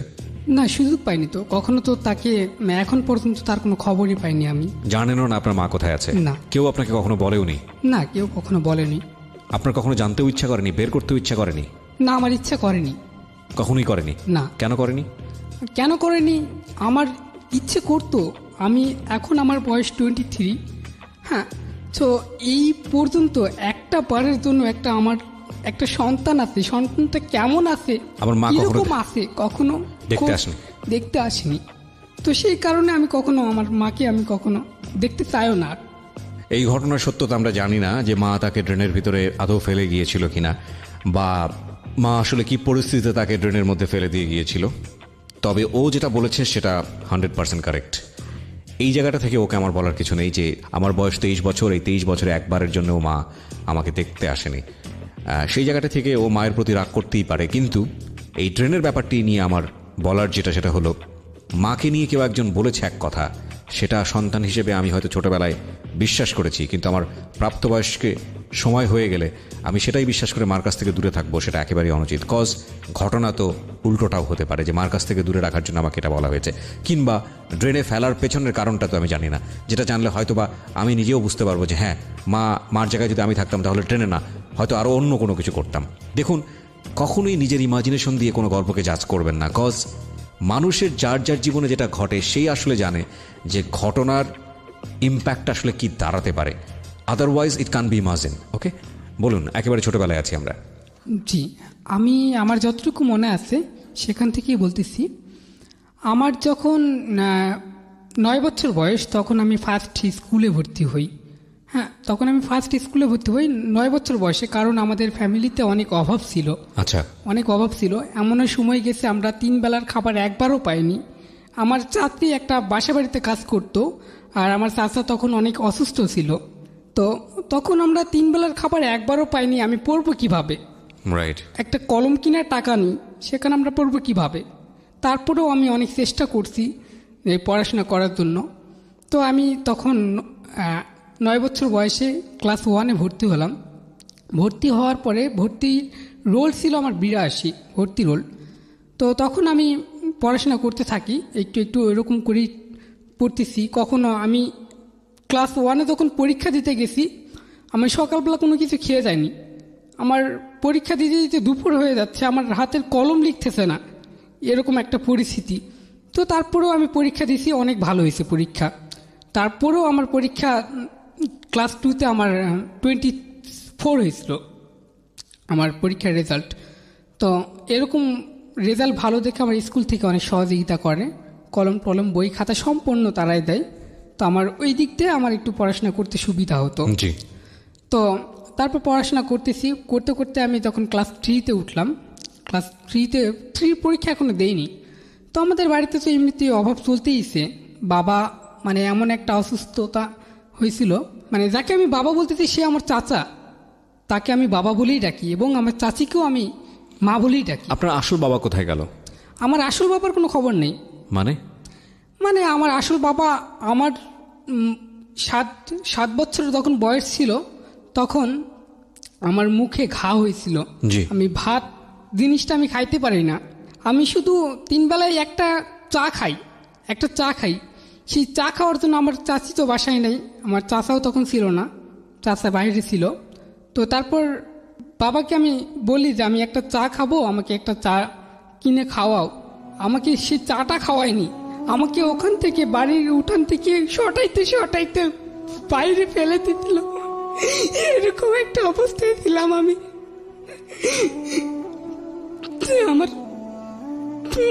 আমার বাবা বা মা, আমি কখন এরকম আদর পাইনি। যে যার বাবার কাছ থেকে কখনো এই ধরনের ট্রিটমেন্ট পায়নি, সে কখনো বিলিভ করতে পারবে না যে কারো বাবা কখনো এরকম কোনো কিছু করতে পারে। এটা খুব বড় ফেইলার, যে সন্তানকে আপনি ভালোভাবে মানুষ করতে পারবেন না, তাকে পৃথিবীতে আপনি কেন আনলেন? কত বড় ফেইলার হতে পারে এটা, আনথিঙ্কেবল। তো এই চাচা চাচির কাছেই মানুষ হয়েছেন আপনি, এবং এরপর বাবার খোঁজ খবরও ছিল না কোথায় গেছে, কি করতেছে? না, ওই তারপর থেকে বাসা থেকে চলে গেছে। আর কোনো ওই আমাকে মারার পর থেকে মানে আমার চাচি আসে অনেক বকাঝকা করে যে কেন তুমি ওকে মারলা, কেন তুমি ওইভাবে একটা চা তুমি খিলাতে পারো না, তুমি কিসের বাবা হইতো, তুমি কেন জন্ম দিচ্ছ, এরকম করে বলে। তোমাকে খাওয়াইতে হবে না, আমি আসে খাওয়াবো, তুমি 3টা টাকা দিয়ে তুমি তা খাওয়াইতা, আমি আসে তোমাকে টাকা দিতাম। তোমার সমস্যাটা কোথায় ছিল, তুমি তাকে কেন মারতে যাবা, এরকম একটা। তখন বাবা ওই কথাবার্তা শুনে চলে যায়। আর তখন থেকে আমি চাচাকেই আমি বাবা মা বলে রাখি। আমার অনেক ভালো, আমার চাচা অনেক। ওনাদের ঘরে কি আর কোনো সন্তান ছিল? ওনাদের ঘরে কি আর কোনো ছেলে মেয়ে ছিল আপনি ছাড়া? একটা মেয়ে ছিল। একটা মেয়ে ছিল। আপনার চেয়ে বয়সে কম, বড় না ছোট? বড়। আমি যেটা বুঝলাম যে এই চাচাকেই আপনি আপনার বাবা বলে ডাকতেন এবং এই চাচাই আপনাকে পিতৃস্নেহে বড় করেছে। ওকে প্রিয় শ্রোতা, এখন থেকে শুরু করে পুরো গল্পের মধ্যে উনি যাকে বাবা বলে সম্বোধন করবে তিনি আসলে তার চাচা, এবং তার জন্মদাতা বাবা এবং মা তার প্রতি কী ব্যবহার করেছে সেটা আপনারা জেনেছেন। খুব ভালো করে লক্ষ্য রাখবেন, কারণ এই চাচা আজকের এই সিক্রেটসে খুবই খুবই গুরুত্বপূর্ণ জায়গায়। আমার তো এখনই গা শিউরে উঠেছে। বলেন। হ্যাঁ, তারপর আমি ওই ক্লাস 3-তে উঠলাম। ক্লাস 3 পরীক্ষা দিচ্ছি। পরীক্ষাধীন অবস্থায় আমি আমাদের ওখানে মেলা হয়, তখন চাচার মানে ওই অসুস্থতার কারণে কাজ করতেই পারে না, মানে কি একটা অসুস্থ হয়েছিল জানি না সঠিক, আমি তখন বুঝতাম না। তো এখন বুঝি, তো এখন কাজ কম করতে পারতো, তো একটা ডিউটি শুধু মানে বসে থাকা কাজ ছাড়া তেমন কিছু করতে পারতো না। তো নাইট গার্ড ছিল আমার চাচা। তো আমি তখন ওই এটা হচ্ছে আপনার 2010 সাল। 2010 সালে আমাদের ওখানে স্টুডিয়ামে মেলা হয়, আন্তর্জাতিক শিল্প মেলা, প্রত্যেক বছরই হয়। তো ওই মেলাতে আমি ওই চানাচুর ভাজতে যাই, যে চানাচুর ভাজলে পরে কিছু টাকা আসবে আমার ফ্যামিলি, মানে চানাচুর ভাজা বিক্রি করবেন তাই তো? হ্যাঁ হ্যাঁ, চানাচুর ভাজা বিক্রি করবো বলতে গেলে অন্যের দোকানে আমি চানাচুর ভেজে দিই। ও আচ্ছা আচ্ছা, আপনি অন্য দোকানে চানাচুর ভেজে, মানে এক ধরনের মানে এটাকে কি বলা যেতে পারে, দিনমজুর খাটা আর কি যেটাকে বলে। হ্যাঁ হ্যাঁ। তো তখন ওখানে গেলে পরে 20 টাকা 30 টাকা করে দিত প্রতিদিন। হ্যাঁ প্রতিদিন মাত্র। হ্যাঁ 20 টাকা 30 টাকা করে দিলে আপনার হচ্ছে 1 কেজি চাউল হতো, কোন রকম 1 কেজি চাউল হলে আমাদের 3 বেলা খাওয়া হতো। তো আমি ওই 30 টাকার জন্য প্রতিদিন দিতাম। তো এখন ওখানে গিয়ে 4 দিন 5 দিন খাটলাম। মেলাটা যেহেতু 1 মাস থাকে, 5 দিন খাটলাম। 6 দিনের মাথা আমি স্টুডিয়ামের সামনে অনেক প্রসাবের চাপ দিচ্ছিল। স্টুডিয়ামের সামনে আমি প্রসাব করতে গেছিলাম এক সাইটে। তো প্রসাব করতে গিয়ে ওই সময় কারেন্ট গেছিলো আমাদের ওখানকার একটা, মানে কি বলবো, ওর সবাই ওকে সবাই চিনে, মানে ওর পুলিশের খাতায় নাম আছে এরকমটা। তো কারেন্ট গেছিলো, তখন ও আমাকে মানে গলায় চাকু ধরে। তো আমার গলায় চাকু ধরে, আমি ওকে বললাম কি ভাই, আমার গলায় চাকু ধরে, আমার কাছে তো তেমন কিছু নাই যে তুমি আমার কাছ থেকে নিবা, রাইট? তো তারপরেও সে আমাকে ধরে ওই পাশে মানে একটা বাসা ছিল 6 তালা ওদের ওখানে, তো ওই 6 তালা বাসার সাইডে নিয়ে রাখে, মানে দেখলে ও একটা সানসেটে রাখে। মানে আমি ওখানে প্রসাব করতে গেছিলাম, যে ওখানে কিছু একটা করতেছে সম্ভবত আমি দেখবো, এটা মনে করে সে আমাকে ওখানে বেঁধে সে উপরে নিয়ে যায়। আচ্ছা, মানে সানসেটের উপরে নিয়ে শোয়ায় রাখে। সানসেটের উপরে, মানে জানলা যে সানসেট থাকে ওটার উপরে। হ্যাঁ। তো সেখানে আমি শুয়ে থাকি। তারপর ও ওখানে মানে কিছু চুরি করার জন্য গেছিল। তো কি চুরি করতে গেছিল সেটা আমি জানি না। তো আমি পরীক্ষাধীন অবস্থায় ছিলাম, আমার পকেটে একটা স্ট্রোপলার ছিল, স্ট্রোপলার শুধু মানে এক পিন মারার জন্য শুধু স্ট্রোপলার ছিল আমার কাছে, স্ট্যাপলার। হ্যাঁ স্ট্যাপলার। তো ওই জিনিসটা আমার পকেটে ছিল। তো ও কি করতেছিল জানি না, এরকম করতে করতে ওর বাসার মালিক আসে, তাকে দেখে ফেলার ফলে ও দৌড়ধাপাতে পালানোর পরে পুলিশ চলে আসে কিছুক্ষণ পরে। পুলিশ? হ্যাঁ, পুলিশ এসে অলরেডি আমাকে দেখে। ওখানে দেখার পরে পুলিশ আমাকে ধরে। পুলিশকে আমি অনেকবার বলছি যে আমি এইসবের মতো কোনো জড়িত না। আপনার তো হাত পা বাঁধা থাকার কথা ওইখানে। হাত পা বাঁধা, আমি হাতের বাঁধনটা খুলছিলাম, মানে যেই সময়টা আমাকে ধরছে সেই সময়টাতে আমি হাতের বাঁধন খুলে ফেলছি। হ্যাঁ, তো হাতের বাঁধন খুলে আমি পায়ের বাঁধনও খুলে ফেলছি, সেই সময়টাতে আমাকে ধরছে পুলিশ। হ্যাঁ, তো ধরার পরে ওটা রাত 4টায় আমাকে ধরছে। ধরার পরে কি এতক্ষণ ধরে এই সন্ধ্যার সময় ধরে নিয়ে গিয়ে আপনাকে রাত 4টা পর্যন্ত ওখানে রেখেছে? হ্যাঁ, রাত 4টা পর্যন্ত আমি ওখানে ছিলাম। রাত 4টার পরে আমি পায়ের বাঁধন খুলতে পারছি। আচ্ছা, মানে আপনাকে ধরেছে কখন? ঘটনাটা হচ্ছে রাত 12টায়। আচ্ছা, ঘটনাটা ঘটেছে, আপনাকে ধরেছে রাত 12টার দিকে। হ্যাঁ, ধরে নিয়ে গিয়ে 4টা পর্যন্ত আপনাকে সানসেটের উপর রেখেছে। হ্যাঁ। আচ্ছা, তারপর তো 4টা পুলিশ আসলো কার ডাকে শুনে? পুলিশ ওই মালিকের ডাকে আসছিল। আসে পুলিশ ওখানেই ছিল, এবং মেলাতে তো এমনি নিরাপত্তা দেওয়ার জন্য ছিল, ওখানেই ছিল পুলিশ। ওখান থেকে ডেকে নিয়ে এসেছে পুলিশকে। হ্যাঁ হ্যাঁ। তো তারপর মানে 4টার সময় আমি যখন হাত পা খুলে ফেলে মানে নামার পরিস্থিতি, সেই সময় তো মালিক আবার দেখে সানসেটের উপরে কে। হ্যাঁ, সানসেটের উপরে কে। তো তারপর ওই পুলিশরা সঙ্গে সঙ্গে আসে, এসে আমাকে ধরে ফেলার পরে মানে আমি অনেকবার বলছি, তারপর আমাকে বিশ্বাস করেনি কখনো। তো বিশ্বাস যখন করেনি, তখন আমি তখন তারা আমাকে থানায় নিয়ে গেল। থানায় নিয়ে যাওয়ার পরে এই ছেলেটাকে তো আমি চিনি, সে তো সবার পরিচিতই। তারপর তার নামটা আমি বললাম, বলার সঙ্গে সঙ্গে তাকে ধরছে। ধরার পরে সকালবেলা তাকে ধরছে বাসায় গিয়ে। ধরার পরে আমাকে মারধর করেনি অবশ্য, চর থাপ্পড় মারছে, কিন্তু আমাকে ওখান থেকে ছেড়ে দিবে থানা থেকে, সে ছেড়ে দেওয়াটা আমাকে দেয়নি। তো ওরা বলছিল যে তোমাকে আমি ছেড়ে দেবো, তুমি নামটা বলো। তা আমি তো নাম অবশ্যই বলবো, আমি তো এখানে কোনো সন্ত্রাসী না, আমি চুরিও করিনি, কিন্তু নাম অবশ্যই বলবো। তো তারপর তারা বিশ্বাস করেনি, তারপরে তাকে ধরলো। ধরার পরে দুইজনকে একসঙ্গে চালান দিল এবং ওর সঙ্গে আপনাকেও দিয়ে দিল চালানে। হ্যাঁ, শুধু স্ট্যাপলার দিয়ে মাত্র 800 টাকার মামলা। স্ট্যাপলার দিয়ে 800 টাকার মামলা দিল পুলিশ। হ্যাঁ, 800 টাকার মামলা কি হিসেবে? ওই স্ট্যাপলার আর হচ্ছে ওই সাইডে এমনি ভাঙ্গাচোরা ঘড়ি ছিল, ওগুলা মিলে ধরছে। এগুলো মিলে 800 টাকার মামলা ধরছে। আচ্ছা, তারপরে আমাকে চালান দেয়। কোর্টে ওঠানোর সুযোগ হয়নি, বিকাল 4টার দিকে চালান দেয়। কোর্ট থেকে ডাইরেক্টলি অনুমোদন দিয়ে দেয়। হ্যাঁ, অনুমোদন দিয়ে দিছে, দেখেইনি, দেখার আগেই তারা অনুমোদন দিয়ে দিচ্ছে। তখন জেলে গেলাম। তখন আমি তো মানে হাজতি না, কোয়াইদি। জেলে চলে গেলেন? হ্যাঁ। কি বলেন আপনি? My goodness. আপনি কোর্টে গিয়ে কোনো কিছু বলার সুযোগ পাননি? না। দেখেই আপনাকে জেলে দিয়ে দিল? আমাকে দেখেইনি, না দেখেই তারা অনুমোদন দিয়ে দিছে।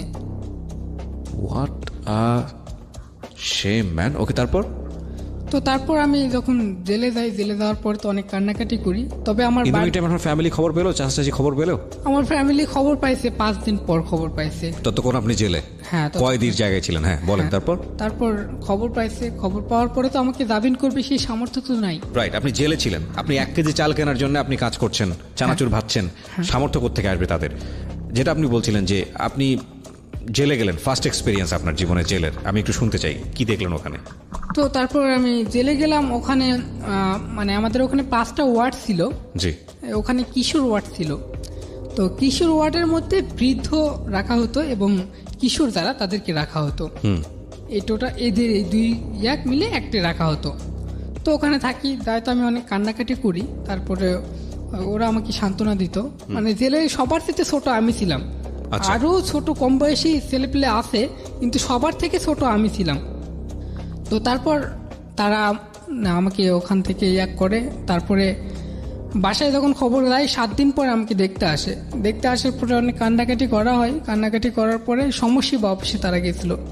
আমার বাবা সমশিবা অফিসে গেছিল। সমশিবা অফিস থেকে তারা আপনার চাচা? হ্যাঁ, চাচা। সমশিবা অফিস থেকে তারা দেখতে আসছিল আমাকে জেলে। তো দেখতে আসার পরে আমাকে দেখে, সবার ছোট আমি, বয়সও কম।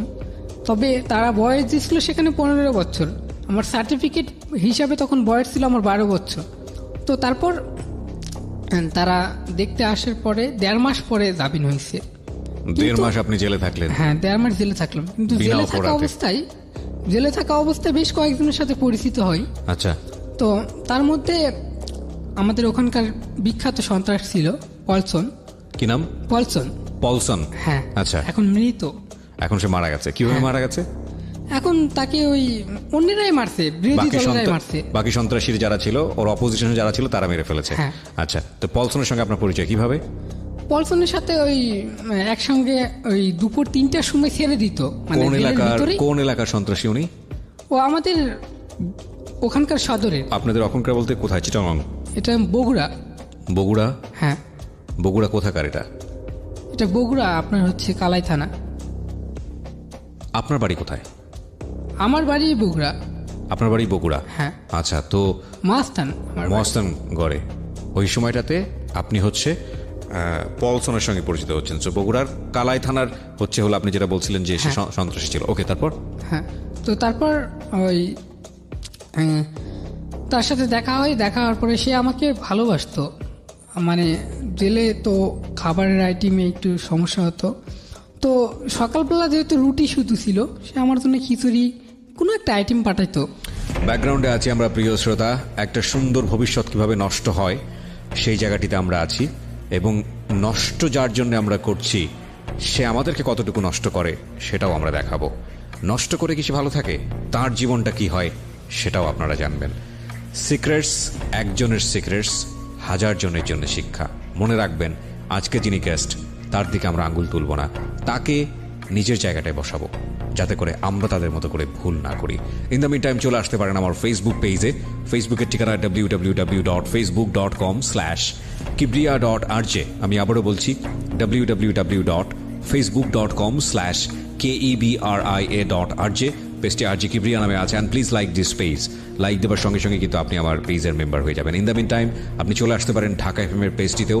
ঢাকা এফএম এর পেজটির ঠিকানা হচ্ছে www.facebook.com/ILoveDhakaFM।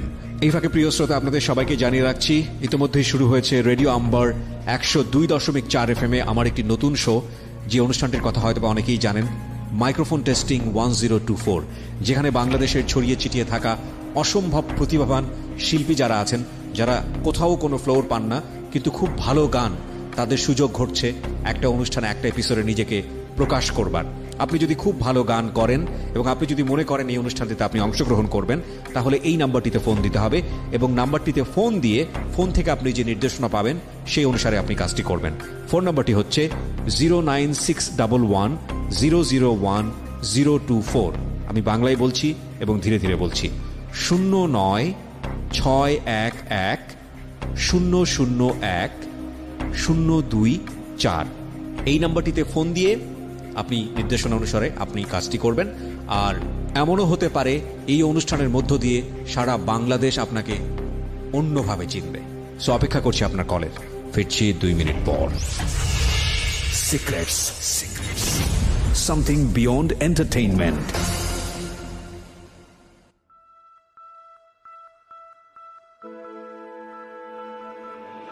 Love. Hate. Challenge. Motivation. Lies. Truth. Impossible. Virtue. Morality. Something beyond entertainment. Welcome to my stage of reality. Stay tuned. Sunday and Wednesday with me, RJ Kibriya, only on Dhaka FM 90.4.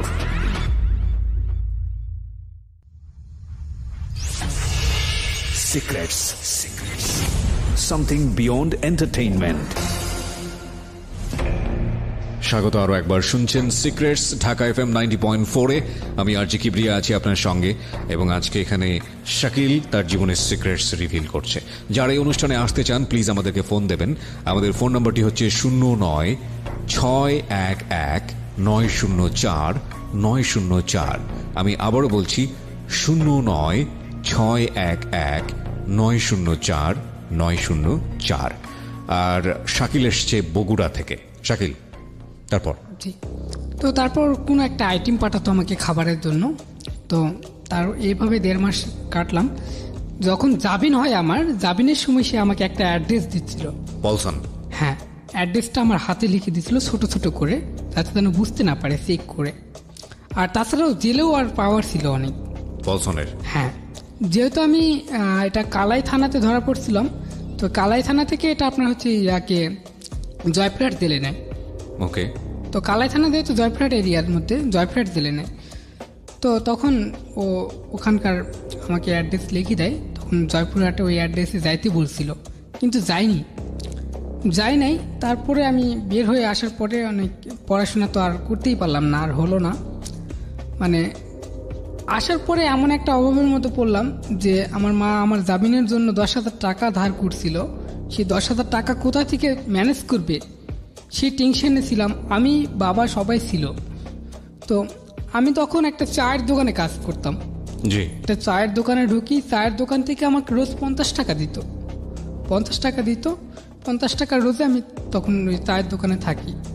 থেকে আমার একটা টাকা আমি খরচ করি না, 50 টাকা নিয়ে আসে প্রত্যেক দিন বাসায় দিই। তো বাসায় দিতে দিতে হঠাৎ করে আমার চাষিরও অসুস্থ হয়ে যায়। এমন জ্বরের মধ্যে পড়ে যে আমার 50 টাকা দিয়ে শুধু ফ্যামিলি খরচ হচ্ছে। এই ধারের টাকা যে আমরা শোধ করবো, সেই টাকাটা কোথা থেকে পাবো? দিয়ে এরকম করতে করতে তো একদিন চিন্তা ভাবনা করলাম, দেখি ওই অ্যাড্রেসটাতে আমি যাই। তো তখন আমি ওই অ্যাড্রেসটাতে গেলাম। যাওয়ার পরে ওখানে আমি বললাম, তখন আমাকে চিনতে পারেনি। আবারও আমি নক করলাম ভালো করে, তো তারা বললো আচ্ছা ঠিক আছে আমরা দেখতেছি, তুমি ওয়েট করো। তো তখন তারা দেখতেছি বিকেলবেলা পলসন আসছে। আমি সকাল থেকে ওখানে ওয়েট করলাম, বিকেলবেলা পলসন আসছে। যেহেতু 3 মাস পর ওখানে গেছি, হ্যাঁ, পলসন আমাকে দেখে চিনতে পারছে, আর তাদের ছেলেপেলেরা তো আমাকে চিনতে পারবে না, কারণ তারা তো দেখেনি। তো বিকেল 4টার সময় আসার পরে পলসন আমাকে বলতেছে যে কি ব্যাপার, কেমন আছো? হ্যাঁ ভালো আছি। তো তোমার ফ্যামিলি এখন চলতেছে কিভাবে? ও আমার জীবন গল্প ওখানে আমার শুনছে, জেলে বসে সব গল্প শুনেছে। জেলে বসে সব গল্প শুনছে। তো তখন আমার এরকম বিষয়টা আমি খুলে বললাম যে আমার মা অসুস্থ, যে আমার জামিনের জন্য টাকা ধার করছিল, সেই টাকার ব্যবস্থা কোনোভাবেই করতে পারতেছি না। তো তখন আমাকে বললো ঠিক আছে তুমি আমার এখানে কাজ করো, কিন্তু তখন আমাকে 5,000 টাকা দিল। আমাকে 5,000 টাকা দিয়ে বললো যে তুমি 6-7 দিন পরে আসো, তোমার কাজ কামের লাইন ঘাটটা আমি ঠিক ক্লিয়ার করে ফেল দিই। তুমি 6-7 দিন পরে আসো, আর 5,000 টাকা নিয়ে যায়, তোমার এই 10,000 টাকা দেওয়ার মধ্যে 5,000 টাকা মেরে দাও, 5,000 টাকা দিয়ে দাও। আচ্ছা, তো তখন আমি 5,000 টাকা দিয়ে আপনি আপনার আঞ্চলিক ভাষায় যেভাবে কথা বলেন সেভাবে কথা বলতে পারবেন, কোনো সমস্যা নাই। মাইরে দাও বা যেটা বলতেছিলেন কোনো প্রবলেম নাই। একটা বিষয় একটু খেয়াল রাখবেন এখানে, সেটা হচ্ছে যে আমরা এখানে যাদেরকে নিয়ে আসি তারা এখানে এসে পারফর্ম করুক, এটা আমরা চাই না। তারা তাদের অন্তরের কথাগুলো মূল করে বলুক। সো আপনি আপনার মতো করে বলেন।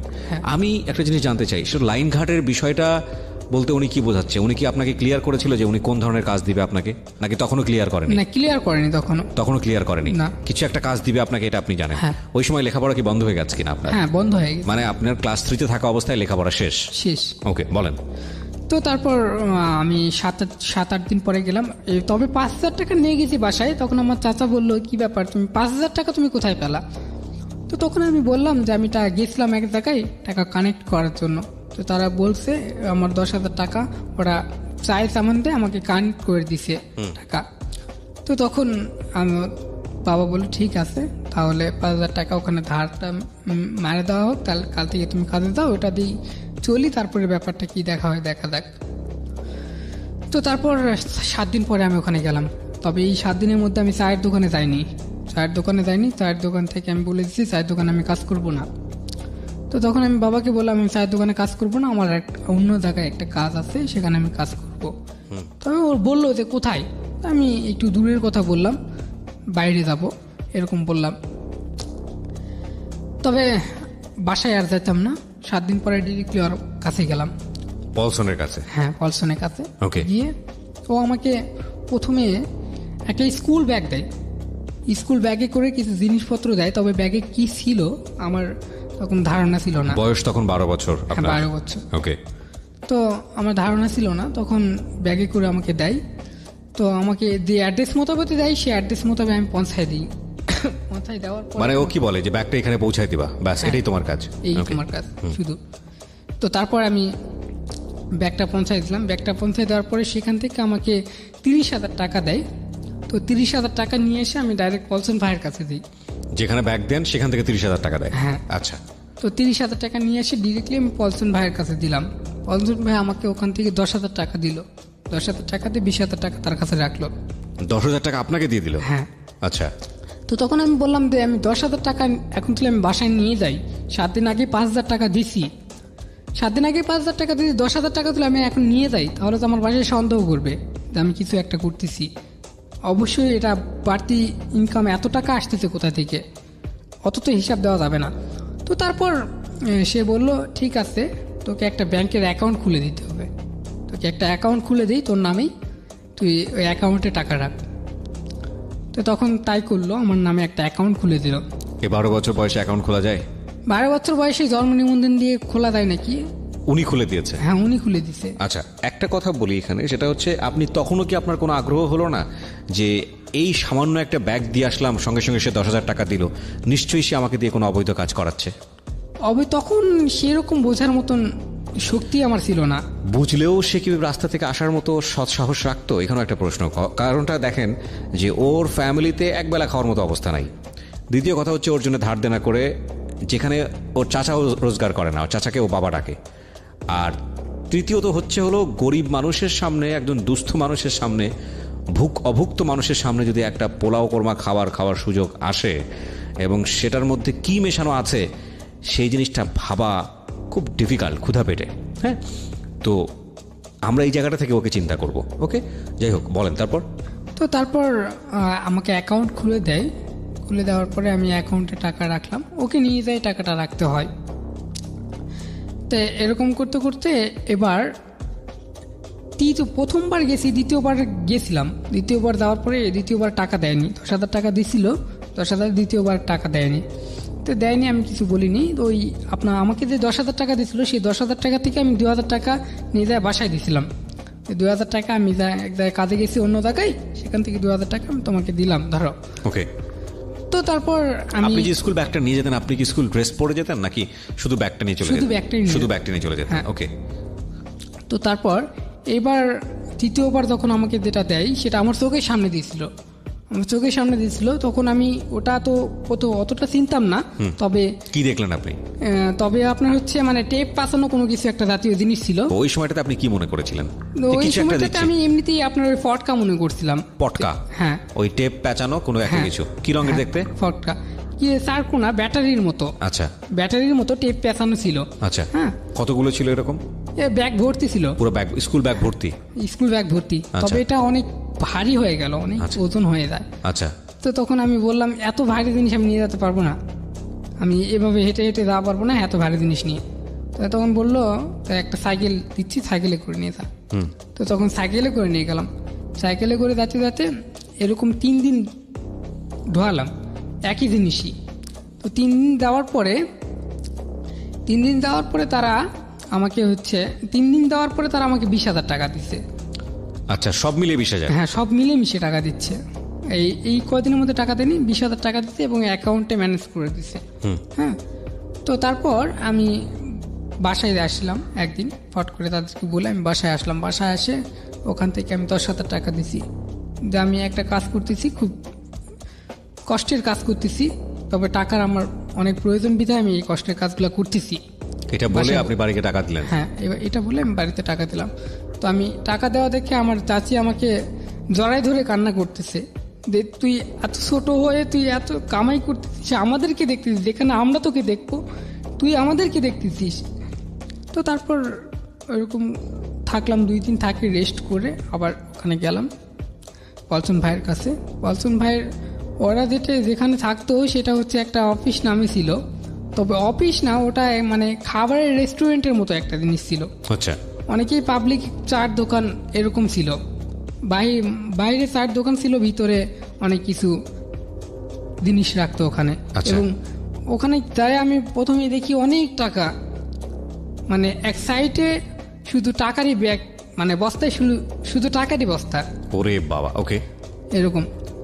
তো আমি ওখান থেকে যেগুলো বলছে সেগুলো সত্য? কিভাবে সত্য আমি সেটা আপনাকে প্রমাণ করে দিব। ওই যে টাকার কথা যেটা বললো, যে বস্তা বস্তা টাকা, সেটা কিভাবে সত্য আমি আপনাকে প্রমাণ করে দেবো। কিছুদিন আগেই টেলিভিশনে এটা নিয়ে একটা বড় ধরনের রিপোর্ট হয়েছে। যারা আলটিমেটলি পথের ফকির ছিল তারা এই কাজের সঙ্গে জড়িত হয়ে তাদের আলিশান বাড়ি, কোটি কোটি টাকার বাড়ি, কিভাবে সেটা হয়েছে সেটা সে জায়গায় আমরা যাচ্ছি ধীরে ধীরে। হ্যাঁ, বলুন। তো তারপর আমি ওখানে গেলাম, যাওয়ার পরে ওই আপনার ওখান থেকে এবার ব্যাগে করে ইয়াবা দিচ্ছে। তখন কি আপনি লাল ট্যাবলেট? জানতেন না, শুধু জানতেন লাল ট্যাবলেট? হ্যাঁ, লাল ট্যাবলেট জানতাম না, আমি জানতাম লাল কোনো একটা ওষুধ দিচ্ছে এটা আমাকে, যে এটা ওষুধ দিচ্ছে, ওষুধটা আমি নিয়ে দেয়। সবসময় কি একই ব্যক্তির কাছে দিতে হতো নাকি ভিন্ন ভিন্ন জায়গায় দিতে হতো? ভিন্ন ভিন্ন জায়গায় দিতে হতো। ভিন্ন ভিন্ন জায়গায় দিতে হতো। ওকে। হ্যাঁ, তো যেখানে যেখানে দিতে বলতো সেখানেই যাইতাম। মানে ওরা আমাকে ছোট একটা ফোন দেয়, তখন নোকিয়া 1200 ফোনগুলো ছিল, সে ছোট একটা ফোন দেয়, ফোন করে করে আমি চলে যেতাম। তো তখন এভাবে চলতে 2011 সালে, তখন আমার বয়স 13 বছর। 11 সালে তখন ওদের একটু সমস্যা হয়ে যায়। সমস্যা হওয়ার কারণে জিনিস এখান থেকে অন্য কোথাও দিতে পারতেছে না, মানে ওদের অফিসে যেটা আসবে সেই জিনিসটাই আসতেছে না। ওখান থেকে সাপ্লাই বন্ধ, ওদের ওখান থেকে আসবে সেই জিনিসটা ওখানে আসতেছে না। তো ওই জন্য তারা এই কাজটা আর করাচ্ছে না। তো আমার কাছে অলরেডি 20,000 টাকা আছে, এখান থেকে 2,000 করে সপ্তাহে দিচ্ছি বাসায়, সপ্তাহে বাসায় দিচ্ছি, চলতেছে বাসা ভালোই, কিন্তু বাসায় যাচ্ছি না, 3 মাস হলো বাসায় যাচ্ছি না। কই থাকতেন এই সময়টাতে? ওই যে ওখানেই থাকতাম, রাস্তায় ঘুরতাম। রাস্তায় ঘুরে বেড়াতাম অটোমেটিকলি। থাকতেন কই, ঘুমাতেন কই? থাকতাম ওদের ওখানেই থাকতাম, একটা বারান্দায় বেড করে থাকতাম। ওকে। তো তেমন রুমের ভিতরেও তারা রাখতো না, বারান্দা একটা ছিল, বারান্দায় তারা রাখতো, একটা কম্বল দিছে, একটা বালিশ দিছে, এরকমই ওখানে ঘুমাতেন? ওখানে ঘুমাতাম। তো আমার কাছে ভালো লাগতো ওখানে ঘুমাতে, কারণ আমার এখানে থাকলে আমার টাকা আসতেছে, আমার ফ্যামিলি চলতেছে, আমার বাড়ির অভাবটা যাচ্ছে। তো তারপর আমি এভাবে চলতে চলতে কোনোভাবেই আর টাকা পয়সা নাই, টাকা পয়সা শেষ হয়ে গেল। আমি যে খাবো সেই খাওয়ার টাকাটাও আর আমার কাছে নাই। তখন আমি বাসায় গেলাম, 200 টাকা ছিল, তখন আমি বাসায় গেলাম। বাসায় যাওয়ার পরে ওখানে 6-7 দিন থাকলাম, বাসায় ভালোই চলতেছে, মানে আমাকে নিয়ে অনেক আনন্দিত, অনেক গর্বিত আছে পাড়ায়, মানে আমার গ্রামে সবাইকে বলে রাখে আমার একটা ছেলে হয়েছে, মানে আপনার চাচা চাচিরা আপনাকে নিয়ে অনেক গর্ববোধ করতেছে। হ্যাঁ, ওকে, কারণ আপনি ফ্যামিলিটা খুব ভালো করে চালাতে পারছেন। হ্যাঁ। তো তারপর এভাবে আর কাজ কাম নেই, তখন আর টাকা দিতে পারতেছি না। আমি বাসায় 15 দিন থাকলাম। তখন আমার চাচি আমাকে জিজ্ঞাসা করলে, কি ব্যাপার, তুমি কি ওখানে কাজকে ছেড়ে দিচ্ছ নাকি, তুমি যাচ্ছ না, বা কারণটা কি? আমি বললাম, না, চাকরি ছাড়িনি, তবে আমার কাছে একটু ভালো লাগতেছে না, আমি একটু রেস্ট করতেছি, লং টাইম রেস্ট করে তারপর আবার যাবো। হয়নি, তোমাদের যদি সমস্যা হলে আমি টাকা মহাজনের কাছে ফোন করে টাকা আনতেছি। না, আমাদের কোনো সমস্যা নেই, তবে মানে এরকম এত টাইম নেওয়ার তো কোনো আমরা এর আগে তো দেখিনি, এই জন্য বলতেছি। তো তারপর আমি পলসন ভাইয়ের কাছে আবার গেলাম। পলসন ভাইকে বললাম যে, ভাইয়া কি ব্যাপার, আমার কাছে আর টাকা পয়সা নাই, আর কিছুদিন গেলে হয়তো বাড়িতেও টাকা পয়সা শেষ হয়ে যাবে, তখন বাড়িতেও প্রাইস হয়ে যাবে। তো তখন বলতেছে, এখন আমাদের কাছে আপাতত কোনো কাজ নেই, তবে তুই একটা কাজ করতে পারিস, তুই ঢাকায় যেতে পারিস, আমি তোকে ঢাকায় অ্যাড্রেস দিচ্ছি, তুই ঢাকায় আয়। ওকে। তখন আমি ঢাকায় আসলাম, ওরা পাঠাই দিল। তবে ঢাকায় আসলাম, এইখানে আমার যে নিজের বাবা, সে বাবার কাছে উঠলাম। আমি একটু বড় হয়েছি, বাবার কাছে এর আগে 2000 টাকা পাঠাই দিছি, ফোন করছিল 2000 টাকা পাঠাই দিছি, সমস্যা হচ্ছিল 2000 টাকা পাঠিয়ে দিয়েছি। সেই ক্ষেত্রে আমার বাবা আমাকে কাছে নিচ্ছে, যে এখন আমার কাছে থাকলে কাজকাম করলে আমি টাকা পাবো। কারণ আমার বাবা, আমি ওখানে গিয়ে দেখি আমার বাবা অনেক মানে নেশা করতো, আমার ঘরেই বসে থাকে, তাস খেলতেছে, নেশা করতেছে ঘরেই বসে। কোথায় থাকতো, বস্তিতে? হ্যাঁ, বস্তি টাইপেরই এরকম।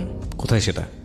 এটা আপনার ওইতে, এটা কি বলে, মহাখালী এই সাইডে একটা বস্তি ছিল। আচ্ছা, ঠিক আছে, ওকে। বাবা কি একা থাকতো নাকি বিয়ে শাদী করে ওখানে? একা থাকতো। একা থাকতো? হ্যাঁ। কি করতো সে? কিছু রিক্সা চালাতো, মানে মন চাইলে রিক্সা চালাবে, না চাইলে চালাবে না। ওই পয়সা যেতে আসতো ওটা দিয়ে নেশাপাতি করতো। আচ্ছা। হ্যাঁ। তো তারপর আমি বাবার কাছে থাকলাম না, ওখানে বাবার কাছে থাকলাম না, যে পরিস্থিতি ওখানে দেখে আমি বাবার কাছে থাকলাম না। আমি তখন কারণ বাজারে আসছি, কারণ বাজারে কাঁঠাল বাগানে আসে, এখানে একটা রুম ভাড়া নিই। তবে রুম ভাড়া দিতে চাইতো না কেউ, যে আমি একা, আমার কোনো কাপড় চোপড় নাই বা এরকম কোনো কিছু, রুম ভাড়া দিতে চাইতো না। তবে চেষ্টা করলাম একটু, 2-1 দিন ঘুরে দেখে চেষ্টা করতে করতে একটা বাসা পাইছি, ব্যাচেলার। তো ওখানে ব্যাচেলারই থাকলাম, টাকা দিছি, যে অগ্রিম টাকা দিছি, ওই জন্য ব্যাচেলারটা রাখলো, সমস্যা নেই। তো ওখানে আমি থাকলাম, ব্যাচেলার থাকে, তাদের সাথে করতে আমি ওখান থেকে যাইতাম হচ্ছে চট্টগ্রামে। আমাকে এখানে যার কাছে পাঠাইছিল তার নাম হচ্ছে শাপিন। হ্যাঁ, ওই শাপিন ভাই আবার আমাকে আরেক জায়গায় নিয়ে যায়। হ্যাঁ, তো ওই যে জায়গায় নিয়ে যায় তার ভাই হচ্ছে পারভেজ ভাই। হ্যাঁ, ওই শাপিনের বড় পারভেজ, তো পারভেজ ভাই হচ্ছে ওদের লিডার। তো এই পারভেজ ভাইয়ের কাছে যাইতাম। তো এখান থেকে পুরান ঢাকায় যাইতে হতো। হ্যাঁ, পুরান ঢাকায় যাইতে হতো ওই পারভেজ ভাইয়ের কাছে যাই। পারভেজ ভাই আমাকে বলে যে আমাদের কাছে অ্যাম্বুলেন্স আছে, অ্যাম্বুলেন্সের সাথে তুই চট্টগ্রাম দা। তো আমি চট্টগ্রাম যাইতাম, সমস্যা হতো না, চট্টগ্রাম প্রথম যখন আমি চট্টগ্রামে গেছি, মানে আমি গিয়ে দেখি, মানে ওখানে সাইনবোর্ড, আমি তো জায়গা তো চিনি না, সাইনবোর্ড দেখে আমি দেখতেছি এটা চট্টগ্রাম, ওখানে চট্টগ্রাম সাইনবোর্ড আছে। তো তারপর চট্টগ্রামে ওখানে আমাকে রাখলো, রেখে অ্যাম্বুলেন্স নিয়ে গেল তারা কক্সবাজার নিয়ে যাওয়ার পরে কক্সবাজার থেকে তারা আসে মনে করেন যে ভর্তি করে, অ্যাম্বুলেন্স ভর্তি, শুধু বস্তা ভর্তি ইয়াবা। তো তখন আমি নাম টাম সবই জানি, এটা তখন নার্সারে দেখতাম ওখানে। তখন আপনি ঢাকাতে? হ্যাঁ, তখন আমি ঢাকাতে। তো আপনার কাজটা কি ছিল এখানে? ওই কাজ ছিল শুধু অ্যাম্বুলেন্সের সাথে যাওয়া, মানে প্রথম অবস্থায় তারা অ্যাম্বুলেন্সের সাথে চট্টগ্রাম পর্যন্ত নিয়ে গেল, ওই বাকি ওইদিকে আর নিয়ে গেল না। আচ্ছা, তারপর আপনি যখন রিটার্ন আসতেছিলেন তখন অ্যাম্বুলেন্স ভর্তি আবার? হ্যাঁ, তখন চট্টগ্রামে তখন নিয়ে আসলো, তখন দেখলাম অ্যাম্বুলেন্স ভর্তি। কত সালের ঘটনা এটা? এটা হচ্ছে আপনার 2012 সালে। আপনারা আজকে এখানে কিছু জিনিস জানবেন, যে ইয়াবাটা কিভাবে পাচার করা হয়, কিভাবে এটা আসে, কোন কোন যানবাহনের মাধ্যমে আসে, এবং জেনে অবাকই হবেন অনেকখানি। 2012 সালের টেকনিক এটা, এখন 2018 সাল, তার মানে টেকনিক আরও বেশি অ্যাডভান্স হয়েছে, কোনো সন্দেহ নেই। তুমি ফার্স্ট টাইম দেখলেন যে অ্যাম্বুলেন্সে করে বস্তা বস্তা ইয়াবা আসতেছে, আসলেই কি বস্তা বস্তা? হ্যাঁ, বস্তা ভর্তি।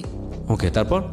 তো তারপর ওখান থেকে আমি আসলাম, আসার পরে এখানে আসে অ্যাম্বুলেন্সে যখন আসে তখন কি অ্যাম্বুলেন্সে সাইরেন টাইরেন সবকিছু বাজে? হ্যাঁ, সাইলেন্ট টাইলেন্ট সবকিছু বাজে, এবং আমাকে শুধু ওখানে নেওয়া হতো যে সাদা কাপড় দিয়ে বেডশিটের দিয়ে আমি শুয়ে আসি।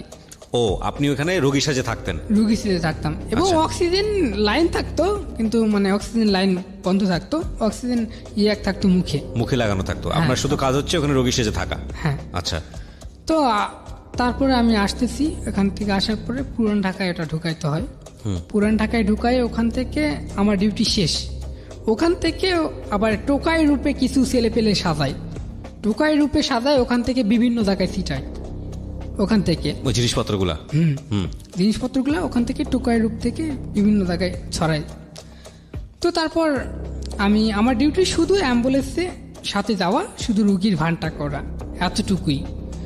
তো আমি এরভাবে কাজ করতেছি। অ্যাক্টিভ গেলে আমাকে 5,000-7,000 টাকা দেয়, মানে সর্বনিম্ন 5,000 টাকা দেয়। তো এরকম কাজ করতে করতে 5,000 টাকা 7,000 টাকা করে পাচ্ছি, করতে করতে এরকম 1 বছর চলে যায়। কতগুলো ট্রিপ মারেন এরকম 1 বছরে? 1 বছরে আপনার হচ্ছে 4 দিন 5 দিন পর পর একটা করে ট্রিপ মারা হয়। তার মানে আপনি প্রচুর টাকা ইনকাম করেছেন 1 বছরে? হ্যাঁ। কত টাকা হতে পারে ওই বছরে আনুমানিক? ওই বছরে আপনার ওই বছরে আমি ইনকাম করেছিলাম 2,30,000 টাকা। বিরোধী নেব প্রিয় শ্রোতা, পথের ফকির আমির হওয়ার মতো অবস্থা। কিন্তু ওই যে একটা কথা আছে না যে পাপ নাকি বাপকেও ছাড়ে না, এই ছেলেটাকে দিয়ে আমরা শুধু পাপের ফলাফলটা কি সেটা দেখব। বাট এটা মনে রাখবেন যে এই মাদক ব্যবসা করে শুধু বাংলাদেশে না, দেশের বাইরেও কোটি কোটি বিলিয়ন বিলিয়ন ডলারের মালিক হয়েছে, তাদেরকে নিয়ে হলিউডের ছবি পর্যন্ত নির্মিত হয়েছে, সেরকম ঘটনাও আমরা জানি। কিন্তু শেষ পর্যন্ত এটার রেজাল্ট ভালো হয় না। এই ফাঁকে প্রিয় শ্রোতা, আপনাদের সবাইকে জানিয়ে রাখছি ইতিমধ্যেই শুরু হয়েছে রেডিও আম্বার 102.4 FM আমার একটি নতুন শো, যে অনুষ্ঠানটির কথা হয়তো বা অনেকেই জানেন, মাইক্রোফোন টেস্টিং 1024, যেখানে বাংলাদেশের ছড়িয়ে ছিটিয়ে থাকা অসম্ভব প্রতিভাবান শিল্পী যারা আছেন, যারা কোথাও কোনো ফ্লোর পান না কিন্তু খুব ভালো গান, তাদের সুযোগ ঘটছে একটা অনুষ্ঠানে একটা এপিসোডে নিজেকে প্রকাশ করবার। আপনি যদি খুব ভালো গান করেন এবং আপনি যদি মনে করেন এই অনুষ্ঠানটিতে আপনি অংশগ্রহণ করবেন, তাহলে এই নাম্বারটিতে ফোন দিতে হবে, এবং নাম্বারটিতে ফোন দিয়ে ফোন থেকে আপনি যে নির্দেশনা পাবেন সেই অনুসারে আপনি কাজটি করবেন। ফোন নাম্বারটি হচ্ছে 09611001024। আমি বাংলায় বলছি এবং ধীরে ধীরে বলছি, 096101001024। এই নাম্বারটিতে ফোন দিয়ে আপনি নির্দেশনা অনুসারে আপনি কাজটি করবেন। আর এমনও হতে পারে এই অনুষ্ঠানের মধ্য দিয়ে সারা বাংলাদেশ আপনাকে অন্যভাবে চিনবে।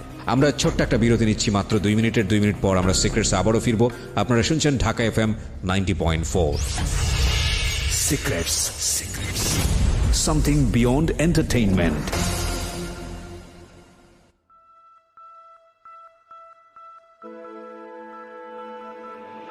Love, hate, challenge, motivation, lies, truth, impossible, virtue, morality, something beyond entertainment. Welcome to my stage of reality. Stay tuned. Sunday and Wednesday with me, RJ Kibriya, only on Dhaka FM 90.4.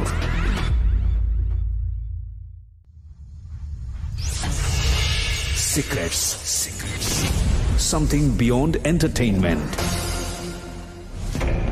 স্বাগত আরো একবার, শুনছেন secrets Dhaka FM 90.4 এ। আমি RJ Kibria আছি আপনার সাথে। শাহিন এসছে বগুড়া থেকে তার জীবনের সিক্রেটস গুলো রিভিল করার জন্য। শাহিন, তারপর কি হলো? তো তারপর এভাবে 2,30,000 টাকা আমার কাছে রইল। তো এবার 1 বছর করতে করতে তখন আমাকে ওরা পাঠাইলো এবার সিলেটে। ওখান থেকে আমাকে সিলেটে পাঠানো হয়। তবে সিলেটে ওখানে মেশিন ছিল, ইয়াবা তৈরির মেশিন ছিল। মানে মেশিনটা ছিল আপনার হচ্ছে ঠিক যেভাবে শ্যামাই বানানো হয়, জি ঠিক ওই রকম টাইপের মেশিনটা ছিল। কিন্তু শ্যামাইয়ের মতনই ওখানে জিনিসপত্র মেডিসিনগুলো সানা হয়, হ্যাঁ শ্যামাইয়ের মতনই সবকিছু করা হয়। করার পরে ওই আপনার ওই ওখানে দেওয়া হয় ময়দাটা, ময়দার মতন করে, ময়দার মতন আঠা আঠা হয়, হ্যাঁ ওখানে দেওয়া হয়, ছোট ছোট ট্যাবলেট হয়ে বের হয়ে আসে। এটা কি অরিজিনাল ইয়াবা ছিল নাকি ফেক ইয়াবা বানানো হচ্ছিল? ফেকও ছিল, মানে ইয়াবার আপনার টোটালি ইয়াবার কাজ করবে, পুরা মেশিনটাই নিয়ে এসছে। হ্যাঁ মেশিনটাই নিয়ে আসছে, ইয়াবার কাজই করবে, কিন্তু ওটা মিয়ানমারের মতন আর হবে না। ওকে, তার মানে আপনারা বুঝে নিতে পারেন যেটা আসলে অরিজিনাল না, এটা আসলে ফেক। আচ্ছা, কিন্তু ইয়াবার কাজ করে, কিন্তু অরিজিনাল টেস্ট যেরকম সেরকম না। আচ্ছা, তো তারপর ওখানে যায় আমাকে কাজ করতে দিল। কি কাজ? ইয়াবা বানানো? হ্যাঁ বানানো। তখন কাজ করতে দিল, তখন তারা মেডিসিন আনতো, মেডিসিন আনতো, তবে যে মেডিসিনগুলো আনতো বস্তায় করে, ওগুলো মিয়ানমার থেকেই আসতো। আচ্ছা, মিয়ানমার থেকে আসতো, সেই মেডিসিনগুলোকে আপনার হচ্ছে পা দিয়ে শানতে হতো। পা দিয়ে ছানতে হতো? হ্যাঁ, আচ্ছা, মানে পা দিয়ে ওটাকে শানতে হয়। পা দিয়ে শানার পরে সেটাকে আপনার হচ্ছে একটা আঠার মতন একটা জাতীয় জিনিস থাকে, হ্যাঁ তবে এগুলোর নাম আমি জানি না, নাম ওরা মানে বলে না। আপনি যেভাবে যা করেছেন বলেন। হ্যাঁ, তো তখন ওই জিনিসগুলা ওটার মধ্যে দিতে হয়, দিলে পরে জিনিসটা মানে শুকিয়ে আসে। ওই পায়েতে যেটা ছানলেন সেটার মধ্যে আঠার মতো জিনিসটা দিলে জিনিসটা শুকিয়ে আসে। হ্যাঁ, শুকিয়ে আসে, তখন মেশিনে দিলে বড়ি বড়ি হয়। আচ্ছা, দুইটা জিনিস মিশেলেই হয়ে যাচ্ছে? হ্যাঁ, 3টা জিনিস, একটা মানে কালার জাতীয় জিনিস আছে। আচ্ছা, রং। আচ্ছা, তো এরপর ওখানে কাজ করলাম, কাজ করতে করতে ওখানে 3 মাস কাজ করছি সিলেটে। এটা? হ্যাঁ সিলেটে। আচ্ছা, সিলেটে 3 মাস কাজ করলাম। 3 মাস কাজ। এটা বানাতেন কোথায়? সিলেটে কোন জায়গাটায়? এটা আপনার সুরমাতে। মানে এলাকাটা কি খুব নির্জন, নিরিবিলি এরকম কোনো কিছু? নির্জন ছিল। আশেপাশের লোকজন ইনফর্ম ছিল না যে কি হয় এখানে? না, ইনফর্ম মানে ওখানে বুঝতেই পারবে না যে এখানে কি হচ্ছে, একটা বাসার ভিতরে কি হচ্ছে না হচ্ছে। ওখানে কেউ আসেও না, কারোর সাথে কেউ গল্পও করে না। আচ্ছা, ওকে। যে বাড়িতে থাকতেন সে বাড়িওয়ালা খোঁজ নিত না? না, যে বাড়িতে থাকতাম ওই বাড়িওয়ালা আসতো, তবে মানে এখানে একটা মেশিন আছে, কিছু কম্পিউটার আছে, হ্যাঁ যেখানে কিছু ছেলে পেলে কাজ করতেছে, এখানে উন্নত মানে কোনো নেট সংক্রান্ত কোনো কাজ করতেছে এরকম। আচ্ছা, ওকে। আসলে তার আড়ালে হচ্ছে হলো এগুলো বানানো হতো। হ্যাঁ হ্যাঁ। তো তারপর ওখানে আমি 3 মাস কাজ করি। 3 মাস কাজ করে 3 মাসে আমাকে মাত্র 30,000 টাকা দেয়।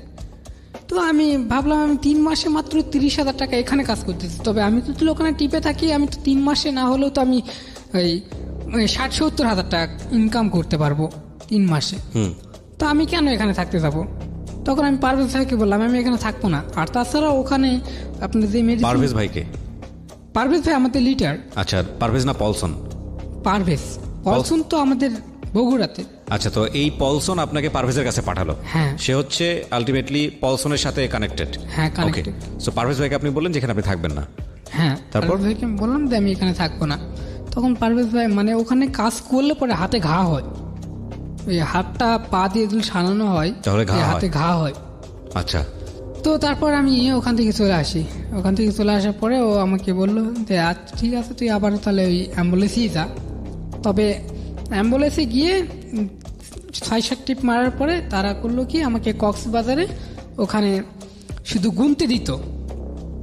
মানে ওখানে আমরা ওই অ্যাম্বুলেন্সে একটা ভরাতে ওই ইয়াবাটা গুনবো আমরা, গুনতে আপনার আনুমানিক 5 দিন সময় লাগে। 3 জন মিলে গুনলেও 5 দিন সময় লাগে। ইয়াবার পিস? হ্যাঁ, একটা একটা করে গুনে ইয়ে করেন? হ্যাঁ, একটা একটা করে গুনে প্যাকেট করতে হয়, মানে একটা করে প্যাকেটে 50 পিস করে রাখা হয়। আচ্ছা, এইভাবে বস্তা করা হয়। তো একটা করে বস্তায় আপনার হচ্ছে 1 কোটি পিস ইয়াবা থাকে। ওকে, একটা করে বস্তা। আপনারা এগুলো গুনে গুনে এক এক করে হাত দিয়ে গুনে গুনেই করেন? হ্যাঁ, আমি নিজে হাত দিয়ে গুনে গুনে করি এক এক করে। ওকে, মানে 50টা করে আলাদা পলিথিন। কত বিক্রি হয়? হ্যাঁ, একটা কত বিক্রি হয়? একটা আপনার হচ্ছে ওখানে 19 টাকা, মায়ানমারে হচ্ছে 19 টাকা, মিয়ানমারে মানে কক্সবাজারে 19 টাকা, মিয়ানমারে কত টাকা দেয় না, মিয়ানমারে আরো কম। হ্যাঁ, কক্সবাজারে 19 টাকা। আচ্ছা, হ্যাঁ, আর এখান থেকে আপনার ঢাকায় আসে, ঢাকায় আসার পরে এখানে পাইকারি সেল হয় এখানে 50 টাকা। আচ্ছা, তখন ওরা আবার খুচরা সেল করে 150 টাকা, 180 টাকা, যার কাছে যেরকম পারে। এই একটা ট্যাবলেট, এক একটা ট্যাবলেট। এই জন্য আপনারা বসে বসে গুনে গুনে সবগুলো এরকম করে, আর যাতে করে কোনোভাবে বেশি না কম না হয়। না, ওকে, কোনোভাবে একটা বেশি দেয় না, দেওয়াও যায় না, কমও হয় না। তো তারপর ওখান থেকে ওখানে কাজ করতেছি, গুনার কাজ করতেছি। তবে গুনলে পরে 5 দিন পর পর আমাদেরকে 10,000-12,000 করে টাকা দিত, 10-12,000 করে টাকা দিত। তো আলটিমেটলি আমার কাছে অনেক টাকা হলো। আমার কাছে আমি হিসাব করে দেখলাম, সম্পূর্ণ ক্যাশ আমি টোটাল করে দেখলাম আমার কাছে 5 লক্ষ পার হয়ে গেছে। তো আমি 5 লক্ষ যখন পার হয়ে গেছে আমি ওখানে থাকলাম না। আমি বলছি আমি বাসায় যাবো ভাই, বাসায় আমার একটু সমস্যা, বাসায় আমি কিছুদিন রেস্ট করে আসি। তখন এটা হচ্ছে আপনার 2013 সাল। জি, 2013 সালে আমি বাসায় আসি। বাসায় আসে বেশি দিন থাকি না, অল্প দিন, 7-8 দিন থাকার পরে ওখানে আবার ফেরত যাই। ফেরত যাওয়ার পরে আমি টেনশনে পড়লাম যে আমি টাকা তো মানে রাখতেছি, বাট আমি টাকাটা কি করব? আমি যে এত টাকা ইনকাম করতেছি, আমার টাকাটা খাবে কে? আমার বাসাতে তো যদি আমি একবারে বেশি করে টাকা দিই বা বাসার কাজ যদি একবারে আমি ধরি, আমাদের বাসা খুবই নর্মাল বাসা, যার নিম্ন নাই এরকম বাসা। তা আমি যদি বাসাতে যদি একবারে কাজ ধরি, বাসায় টাকাও দিচ্ছি, বাসায় আমি কাজও করতেছি, তখন বাসায় একটা বাড়তি প্রশ্ন হয়ে যাবে, আশেপাশের লোকজন সন্দেহ করবে, আশেপাশের লোকজন সন্দেহ করবে যে এত টাকাও মানে কি এমন করতেছে ও 14-15 বছর বয়সে, কি এমন করতেছে তারা এত টাকা ইনকাম করছে। হ্যাঁ, তো তখন আমি মানে বিশাল টেনশনে পড়লাম আমি এটা। তো তখন আমি আমার বাসায় তখন কিছুদিন রেস্ট করলাম, আমি ওখানেই রেস্ট করলাম, কক্সবাজারে রেস্ট করলাম। ওখানে যদি ঘুরতেছি ফিরতেছি, ঘুরে ফিরে কিছু টাকা উড়াচ্ছি, তো ঘুরে ফিরে কিছু টাকা মানে নষ্ট করতেছি। তো তখন আমি চিন্তা করলাম টাকাগুলো নষ্ট না করে আমাদের কিছু অনেক আছে না টোকাই ছেলে পেলে, মানে যারা দেখতেছি রাস্তাঘাটে ঘুমাচ্ছে, তাদেরকে আমি কিছু টাকা দিই, এরকম করে টাকা 500-700 এরকম করে টাকা দিই। হ্যাঁ, 500-700 করে দিতে থাকি। তো তখন আমি চিন্তা করলাম যে আমি টাকাগুলো নষ্ট না করে তাদেরকে দিলে তাদের একটা উপকার হবে, আমার কাছে মনে হচ্ছে। তো তখন আমি অলরেডি কিন্তু আমি বুঝতেছি যে আমি কোন লেভেলে আছি, বুঝতে পারতেছি যে আমি কোন লেভেলে আছি, কিন্তু আমার এমন একটা পরিস্থিতি হয়ে গেছে আমি কোনো চাপের কাজ করতে পারতেছি না। এখন আমি চাপের কাজ কোনো করতে পারি না, একটু চাপের কাজ, আগে যেরকম চার দোকানে দৌড়াদৌড়ি করে কাজ করতাম, এরকম কোনো চাপের কাজ করতে পারতেছি না। আমার শরীর অনেক ভারী লাগতেছে। আচ্ছা, এরকম মানে একটু বসে থাকার জন্য, হ্যাঁ বসে থাকার জন্য একটু কাজ করলে শরীর ক্লান্ত হয়ে যাচ্ছে। তো সেই কারণে আমি ওই লাইন থেকে যে সরে আসবো সেরকম কোনো পরিস্থিতি আমার কাছে হচ্ছে না। আমি একটু চাপের কাজ, আমি বাসায় গেলাম, বাসায় যাই কিছুদিন কৃষি কাজ করে দেখলাম।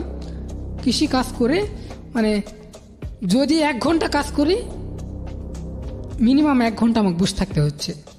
এর আগে আমি কোনো কাজ করতে পারতেছি না, অনেক শরীর হাঁপাচ্ছে।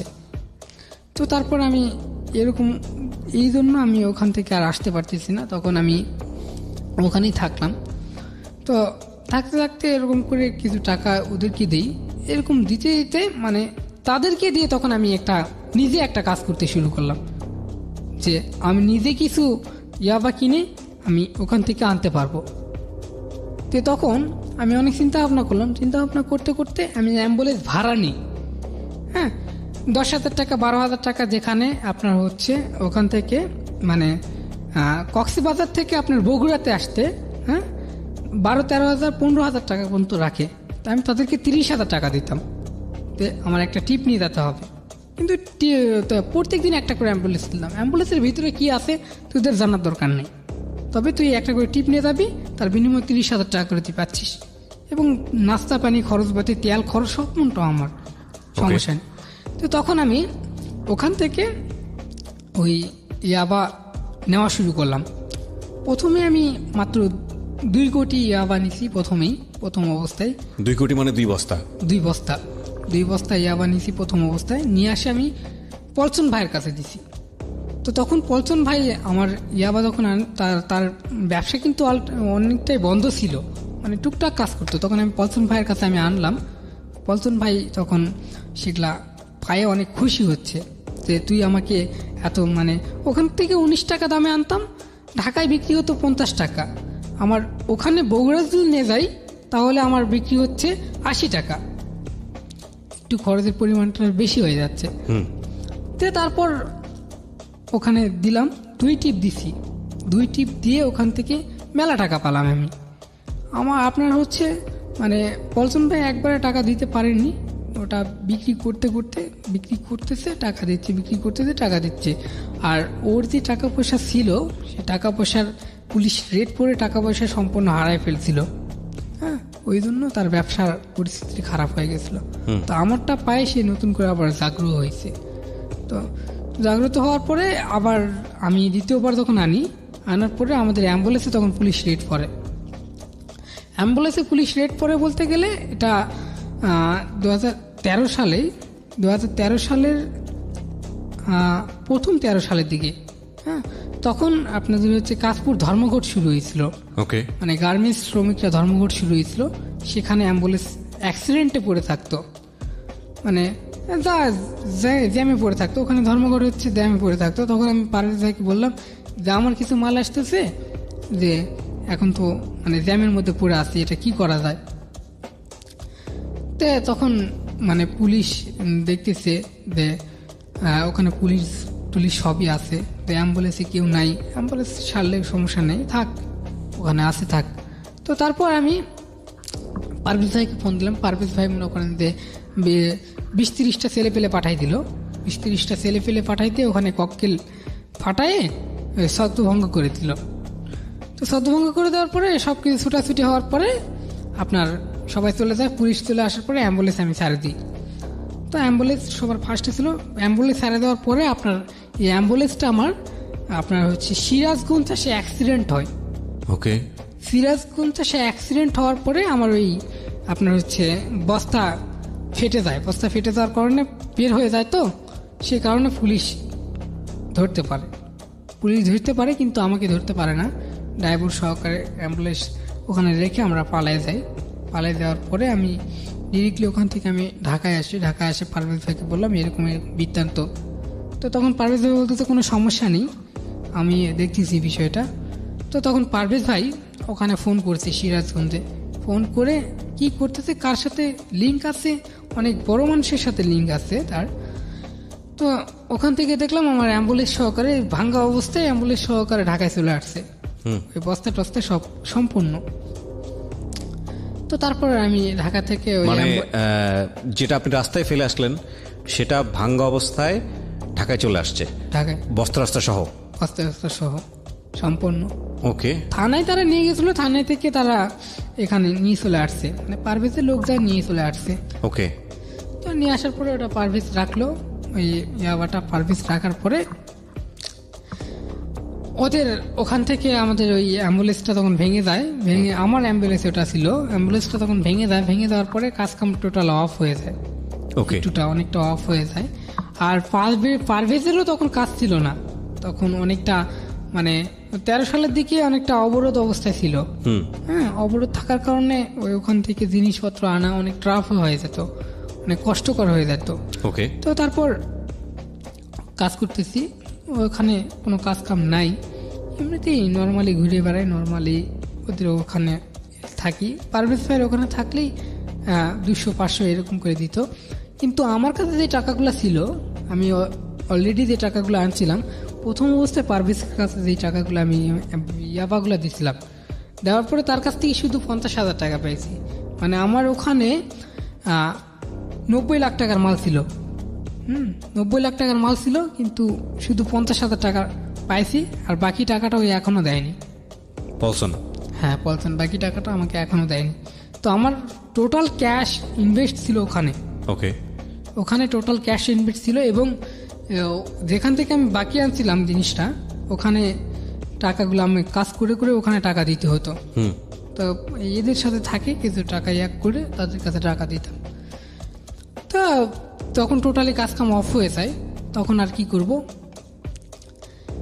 ওদের সাথে থাকতে থাকতে একদের ওখানে আর একটা দল ছিল, বিরোধী দল, মানে ছোটখাটো ওটা, আপনাদের অপোজিশন। হ্যাঁ, আমাদের অপোজিশন, কিন্তু ছোটখাটো ওটা। তো তাদের সাথে আমি লাগি, তাদের সাথে আমি যোগ হই। হ্যাঁ, তো তারা নর্মালি এই আপনার হচ্ছে এখানে ছোটখাটো চিন্তায় করতো। তো একদিন হঠাৎ করেই এক জায়গায় গেলাম, চিটাগাং রোডে চিন্তায় করতে গেলাম চিন্তায় করতে। তো চিন্তায় করতে গিয়ে এক মুরব্বী আসতেছে টাকা নিয়ে। তো মুরব্বীর কাছে আমরা, ওদের কাছে ইনফরমেশন ছিল যে ওটা 5 লাখের মতন টাকা আছে, ইনফরমেশন ছিল।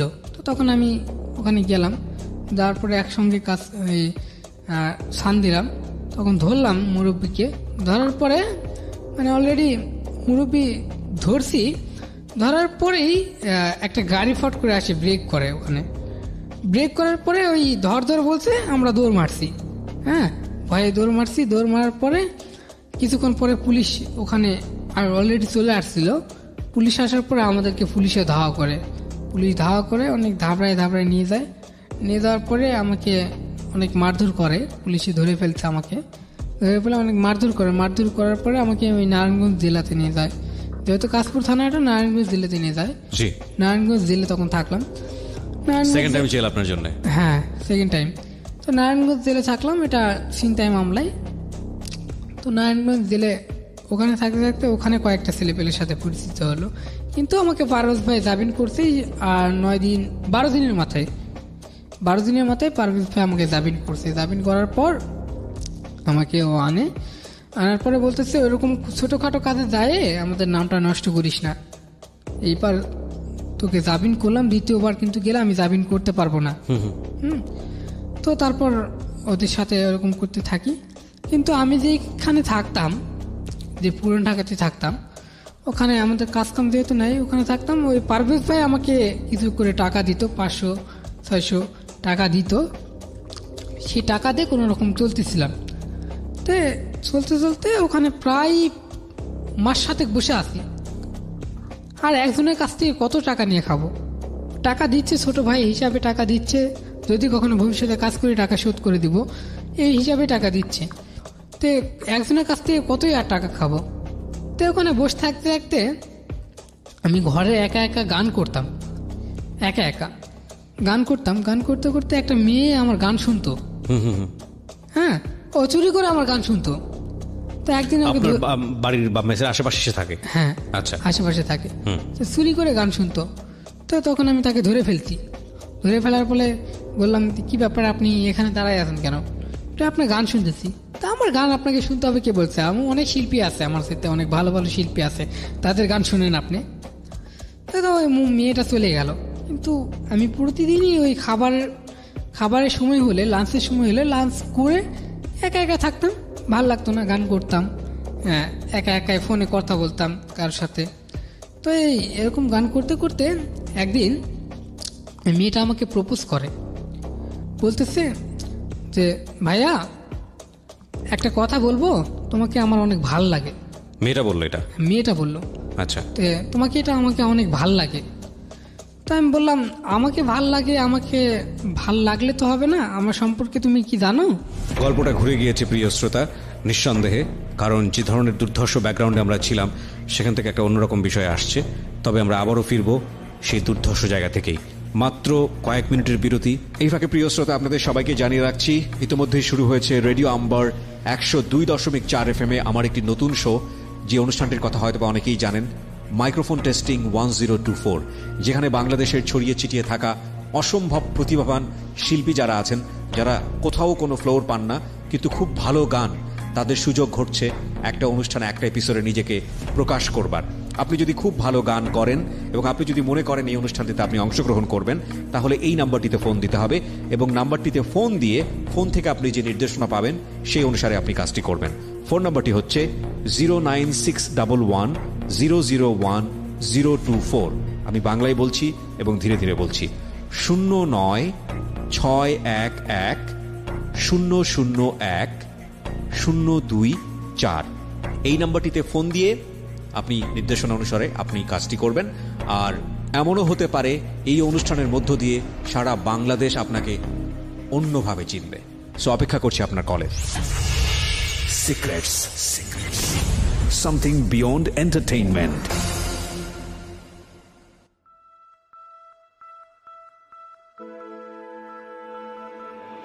Love. Hate. Challenge. Motivation. Lies.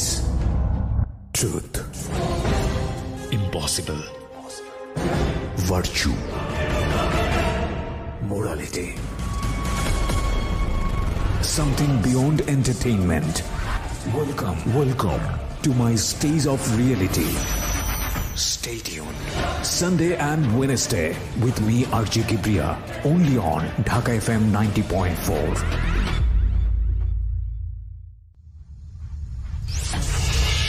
Secrets. Something beyond entertainment. স্বাগত আরো একবার প্রিয় শ্রোতা, শুনছেন সিক্রেটস ঢাকা এফএম 90.4-এ। আমার সঙ্গে রয়েছে আজকে শাকিল এসেছে বগুড়া থেকে। আমি কথা না বাড়িয়ে শাকিলের কাছে আবারও ফিরতে চাই। শাকিল, তারপরে কি হলো? তো তারপর ওই যে আমাকে প্রপোজ করে এই শারমিন, তো শারমিন আমাকে বলতেছে, দেখো আমি তোমাকে ভাল লাগে, কেন জানি ভাল লাগে আমি জানি না, তবে তুমি আমাকে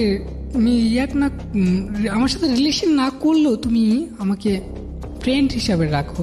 ওকে। তা আমি বললাম আচ্ছা ঠিক আছে, তুমি ফ্রেন্ড হিসেবে থাকতে পারো, বাট আমি তোমাকে ছোট বোনের মতো দেখতে পারবো, ফ্রেন্ডের মতো দেখতে পারবো, সমস্যা নেই আমার কাছে।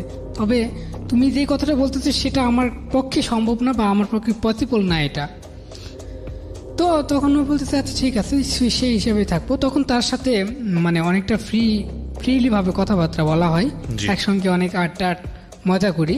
তো তখন আমার তো কোনো কাজ কাম নাই টোটালি। তো তখন তার সাথে কথা বলতে বলতে তার একটা মানে বান্ধবী, বেশ কয়েকটা বান্ধবীর প্রশংসা চলে আসে এখানে, যে যারা গার্মেন্টস থেকে উচ্চত মানের বেতন পায়। ওকে। তো তখন আমি চিন্তা করলাম যে যেহেতু আমার কাছে কোনো কাজকর্ম নাই আপাতত, তো এদের কাছ থেকে কিছু টাকা খাওয়া যাবে। তো শারমিনকে আমি বুঝতে দিলাম না যে ওদের কাছ থেকে আমি কোনোভাবে কোনো টাকা খাবো। তো ওখানে স্যালারি ডেট হয় 8 তারিখে। হ্যাঁ, তো 8 তারিখে আমি কিছু ছেলেপেলে ঠিক করলাম যে ছেলেপেলে মিলে যে একজনকে হলো ধরবো, কিছু টাকা পাওয়া যাবে, সবাই মিলে ভাগ করে চলবে কোনো রকম।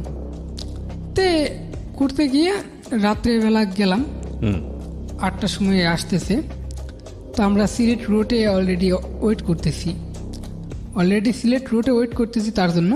তো তখন ওয়েট করতে করতে আসলো, অনেকক্ষণ পরে আসলো। 8টার সময় আসার কথাই আস্তে আস্তে 9টা বেজে গেছে, তারপর ওয়েট করলাম আমরা। তো তখন আমি তাকে আটকালাম। যেহেতু আমাদের পাশে থাকতো, আমাদের মুখ বন্ধ ছিল, আমাদেরকে যেন যেভাবে হোক বুঝতে না পারে। আর ওখানে আমি কোনো কথা বলতাম না। ওকে। তো আমি কথা বললে আমার কণ্ঠ তারা বুঝতে পারবে। ওকে। তো তখন তাদেরকে দিয়ে কাজটা করালাম। তারা তাকে ধরে ফেললো, কিন্তু টাকা দিতে যাচ্ছে না। মানে মেয়েগুলো টাকা দিতে যাচ্ছে না? না। আচ্ছা। 2 জনকে ধরা হয়েছে ওখানে, মেয়েগুলো কোনোভাবে টাকা দিতে যাচ্ছে না। তো এখন তারা করলো কি, ওখান থেকে উঠাই নিয়ে বালুরঘাটে দেওয়া হলো মেয়েগুলোকে। হ্যাঁ, ওখানে রাখা সম্ভব না, রাস্তাঘাটে বেশি তর্কাতর্কি হলে। কয়টা মেয়ে ছিল ওখানে? 2 জন মেয়ে ছিল। ওকে। তো 2 জনকে আমরা নিয়ে গেলাম। নিয়ে যাওয়ার পরে তখন আমার কাছে একটু খারাপ লাগতেছে, যেহেতু আমার পাশে থাকে, এমন একটা পরিস্থিতি আসলো যে তাদের কাছ থেকে আমার টাকা নিতে হচ্ছে এরকম হিসাবে, এটা আমি কখনো কল্পনা করিনি। আপনার এই লাখ লাখ টাকা গেল কোথায় তাহলে? লাখ লাখ টাকা গেল কোথায়? ওই যে বললাম না, ইনভেস্ট করলাম ওখানে, পলসন নিল টাকা সব, আলটিমেটলি পলসন মেরে দিয়েছে। হ্যাঁ, ওকে, পলসন নিয়ে নিল। তো তারপর আমি তাকে উঠাই নিয়ে যাওয়া হলো। উঠাই নিয়ে যাওয়ার পরে আমার কাছে একটু খারাপ লাগতেছে, যেহেতু পাশাপাশি বাসা। জি। তো আমি চলে আসলাম ওখান থেকে। তো তাদেরকে বললাম যে তারা টাকা পয়সা নিয়ে ছেড়ে দেয়, আমি চলে একটু বাসায় যেতে, আমার কাছে একটু ভালো লাগতেছে না, খারাপ লাগতেছে। তো আমি বাসায় চলে আসলাম। বাসায় চলে আসার পরে বাসায় থাকলাম, সারা রাত ঘুমাইনি, চিন্তা ভাবনা করলাম অনেক যে কি ব্যাপার, এরকম করে তো আর চলবে না, কিছু একটা করতে হবে। আর এরকম করে কয়েকদিন থাকা যাবে, সম্ভব তো না। তো আমি সকালবেলা ওখানে গেলাম, তারা ফোন টোন আর করেনি। সকালবেলা আমি গেলাম, সকালবেলা গিয়ে দেখি তারা অলরেডি ওখানে রেপ করে ফেলছে। তারা 12 জন মিলে তারা রেপ করছে একজনকে, আরেকজন টাকা দিয়ে দিচ্ছে অলরেডি। হ্যাঁ, টাকা দিয়ে দিচ্ছে, ওকে কিছু বলেনি, কিন্তু ওকে বেঁধেই রেখেছে। হ্যাঁ, আর যাকে রেপ করছে ওর মুখ বাঁধা ছিল, মুখ বাঁধা অবস্থায় শ্বাসকষ্টের সমস্যা হয়, তারও মৃত্যু হয়েছে। মৃত ব্যক্তির উপরে নির্যাতন হয়েছে। মানেটা কি আপনি ক্লিয়ার করেন? মানে যে মেয়েটাকে ওরা রেপ করেছে তাকে মেরে ফেলেছে? মানে মুখ বাঁধা হয়েছিল, মুখ বেঁধে উঠায় নিয়ে যাওয়া হয়েছিল। আচ্ছা, সে মুখ বাঁধা অবস্থায় তারা রেপ করছে তাকে। তো টাকা নিচে নিচে, সে একটু সুন্দর ছিল, সে মুখ বাঁধা অবস্থায় তাকে রেপ করছে। মেয়েটা মারা যায়? মেয়েটা মারা গেছে। নিয়ে ওই রেপ মারা যাওয়া অবস্থায় আমি সকালবেলা গিয়ে দেখি অলরেডি মৃত। সকালবেলা যাই দেখি অলরেডি মৃত, এখনো গা হাত পাতে এরকম শক্ত হয়নি, কিন্তু মারা গেছে। তো এরকম তাদেরকে অনেক বকাঝকা করলাম সেখানে থাকা অবস্থায়। তো কিছুক্ষণ পরে আস্তে আস্তে শক্ত হচ্ছে, তো তখন তাদের সাথে চিল্লাফাল্লা অনেক করলাম। আরেকটা মেয়ে ওই রুমেই ছিল? হ্যাঁ, আরেকটা মেয়ে ওই রুমেই ছিল। তো ওই মেয়েটা কিছু বলছিল না? না, ওই মেয়েটা কি বলবে? মেয়েটা মানে বলার মতন তো কিচ্ছু নাই। ও যদি কোনো কথা বলে জিনিসটা তার উপরেও। ওকে, তো এরকম আর কি। তো তখন তাকে ছেড়ে দেওয়া হলো আমাকে। তখন তাকে ছেড়ে দেওয়া হলো, ছেড়ে দেওয়ার পরে তাকে কি করব, লাশটাকে গোপন করতে হবে। কিন্তু তার মেয়েটাকে ছেড়ে দিছি, তার উপরে অনেকটা হুমকি দেওয়া হয়েছে। হুমকি দিয়ে তারপরে ছাড়া হয়েছে যে তুই বাইরে যাবি, বাইরে যাওয়ার পরে এই কথা কোনো রকমই মুখ দিয়ে বের হবে না। আর মুখ দিয়ে বের হলে তোর কি হবে সেটা তো জানতেছিস, বুঝতেই পারতেছিস, তোকে সামনে দেখলি। তো এইভাবে তাকে ফাপড় দিলাম, ফাপড় দেওয়ার পর তাকে ছেড়ে দিলাম। আর লাশটাকে গোপন করতে হবে। তো তখন লাশটাকে অলরেডি আমরা বস্তায় ভরে আমরা একটা ময়লাখানায় ফেলাইছি, যেখানে ময়লা ফেলানো হয় সেখানে নেতা ফেলাইছি, নদীর ধারে। ওখানে ময়লা ফেলানো হয়, তো ওখানে নেতা কোন জায়গায় এটা? মেয়েটাকে না, এটা কোন জায়গায় ফেলেছেন? ওটা আপনার ওই সিলেট রোডে একটা ওই পুকুর, নদীটা যেটা আছে সিলেট রোডে, ওটা কি নদী বলে, বুড়িগঙ্গা না কি বলে? না, বুড়িগঙ্গা তো সিলেটে নাই। কোন একটা নদীর কথা বলছেন আপনি, সেখানে গিয়ে ফেলেছেন? তো ওখানে ফেলছি। ওখানে ফেলা অবস্থায় 4 দিন পরে মেয়েটাকে পাইছে। 4 দিন পরে মেয়েটাকে পাওয়ার পরে পুলিশে মানে ওখানে পাইছে, অনেকে দেখছে। পুলিশে পাওয়ার পরে তার বাবা মা আসে, মানে কান্নাকাটি করে। তখন আমার কাছে খুব খারাপ লাগতেছিল। আপনি জানলেন কিভাবে কান্নাকাটি করতেছে তার বাবা মা? ওই আমার বাসার পাশে, বললাম তো আমার বাসার পাশে একসঙ্গে থাকি, তাকে এরকম করা হয়েছে। তাহলে তো যে মেয়েটাকে ছেড়ে দিলেন সে তো আপনার বাসার পাশেই থাকে, আপনাকে তো চিনে ফেলার কথা। হ্যাঁ, চিনছে তো বটেই, কিন্তু তাকে তো হুমকি দেওয়া হয়েছে, সে মুখ খোলেনি। তারপরেও আপনি কি ওখানে আছেন এতটা সাহস নিয়ে? কারণ মেয়েটা তো যে কোনো মুহূর্তে মুখ খুলতেও পারত। খোলেনি। আর আমি অলরেডি ওখান থেকে চলে আসছি, মানে ওখানে ওদের অবস্থা দেখে, তখন তারা কান্নাকাটি করতেছে, এই অবস্থা দেখে লাস্ট ওরা নিয়ে আসছে, সেই মুহূর্তে আমি চলে আসছি। আমি পুরান ঢাকায় চলে আসছি অলরেডি পারভেজ ভাইয়ের কাছে। তো চলে আসার পরে ওই এরকম করতে করতে তখন যাই খোঁজ পড়লো ইয়াকের উপরে। আপনার আমার যে ফ্রেন্ড শারমিনটা, ওই শারমিনের উপরে পুলিশ সন্দেহ করলো, যে কারণ তার সাথে কিছুদিন আগে কিছু গন্ডগোল হয়েছে। হ্যাঁ, কিছুদিন আগে তার সাথে গন্ডগোল হয়েছে। সে এখন একে দিয়ে কিছু করালো নাকি, কাউকে দিয়ে মারালো নাকি, এরকম সন্দেহ ভাবে শারমিনকে গ্রেপ্তার করে। তো শারমিনকে গ্রেপ্তার করে। আর যে মেয়েটা আমাদের সাথে ওই ধর্ষণে ছিল, সেই মেয়েটা বাড়িতে চলে গেছে। ওই অবস্থায় ওখানে থাকেনি, কারণ থাকলে তাকে কোশ্চেন করবে, চলে গেছে বাসায়। তো মেয়েটা আর আসেনি। তো তারপর তাকে শারমিনকে তখন ধরলো। ধরার পরে তখন আমার কাছে খারাপ লাগতেছিল। আর তখন আমি পারভেজ ভাইয়ের কাছে গেলাম, যে পারভেজ ভাই এরকম এরকম ঘটনা। পারভেজ ভাইয়ের কাছে সব কিছু খুলে বললাম। খুলে বলার পরে পারভেজ ভাই দেখতেছে, আচ্ছা ঠিক আছে, আমি বিষয়গুলো দেখতেছি। তখন শারমিনের জামিনের ব্যবস্থা করা হলো। 3 মাস পরে শারমিনকে জামিন করা হয়। জামিন করার পরে কিন্তু জেলে গিয়ে ওই মেয়েটা সম্পূর্ণ জেলে গিয়ে শারমিনকে বলে দিচ্ছে। কোন মেয়েটা জেলে গেছে? শারমিনকে পুলিশ গ্রেপ্তার করলো সন্দেহজনক। শারমিনকে বললো কে? শারমিনকে বললো আমাদের ওই ধর্ষণ অবস্থায় যে মেয়েটা ছিল। ওই মেয়েটা বলে দিয়েছে কখন? ওই মেয়েটাকে জেলে গিয়ে শারমিনকে বলেছে? হ্যাঁ, জেলে গিয়ে দেখা। ওই মেয়েটা জেলে গিয়ে দেখা করে বলেছে শারমিনকে? শারমিনকে কেন বললো? শারমিনকে দেখা করে বলছে ও পুলিশের কাছে যায়নি, পুলিশের কাছে গেলে একটু সমস্যা হতো, কিন্তু শারমিনের সাথে আমার অনেকটা চলাফেরা করা দেখছে, এই জন্য শারমিনকে গিয়ে বলছে যে এই ঘটনাটা ঘটেছে। আচ্ছা, এই ফাঁকে প্রিয় শ্রোতা আপনাদের সবাইকে জানিয়ে রাখছি ইতিমধ্যেই শুরু হয়েছে রেডিও আম্বার 102.4 FM আমার একটি নতুন শো, যে অনুষ্ঠানটির কথা হয়তো অনেকেই জানেন, মাইক্রোফোন টেস্টিং 1024, যেখানে বাংলাদেশের ছড়িয়ে ছিটিয়ে থাকা অসম্ভব প্রতিভাবান শিল্পী যারা আছেন, যারা কোথাও কোনো ফ্লোর পান না কিন্তু খুব ভালো গান, তাদের সুযোগ ঘটছে একটা অনুষ্ঠানে একটা এপিসোডে নিজেকে প্রকাশ করবার। আপনি যদি খুব ভালো গান করেন এবং আপনি যদি মনে করেন এই অনুষ্ঠানটিতে আপনি অংশগ্রহণ করবেন, তাহলে এই নাম্বারটিতে ফোন দিতে হবে এবং নাম্বারটিতে ফোন দিয়ে ফোন থেকে আপনি যে নির্দেশনা পাবেন সেই অনুসারে আপনি কাজটি করবেন। ফোন নাম্বারটি হচ্ছে 09611001024। আমি বাংলায় বলছি এবং ধীরে ধীরে বলছি, 096101001024। এই নাম্বারটিতে ফোন দিয়ে আপনি নির্দেশনা অনুসারে আপনি কাজটি করবেন।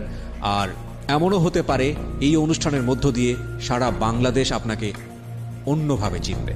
সো অপেক্ষা করছি আপনার কলের। আমরা ছোট্ট একটা বিরতি নিচ্ছি, মাত্র 2 মিনিটের। 2 মিনিট পর আমরা সিক্রেটস আবারও ফিরবো। আপনারা শুনছেন Dhaka FM 90.4 Secrets. Something beyond entertainment.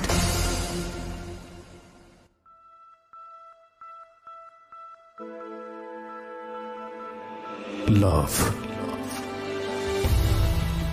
hate, challenge, motivation, lies, truth, impossible, virtue, morality. Something beyond entertainment. Welcome to my stage of reality. Stay tuned. Sunday and Wednesday with me, RJ Kibriya, only on Dhaka FM 90.4.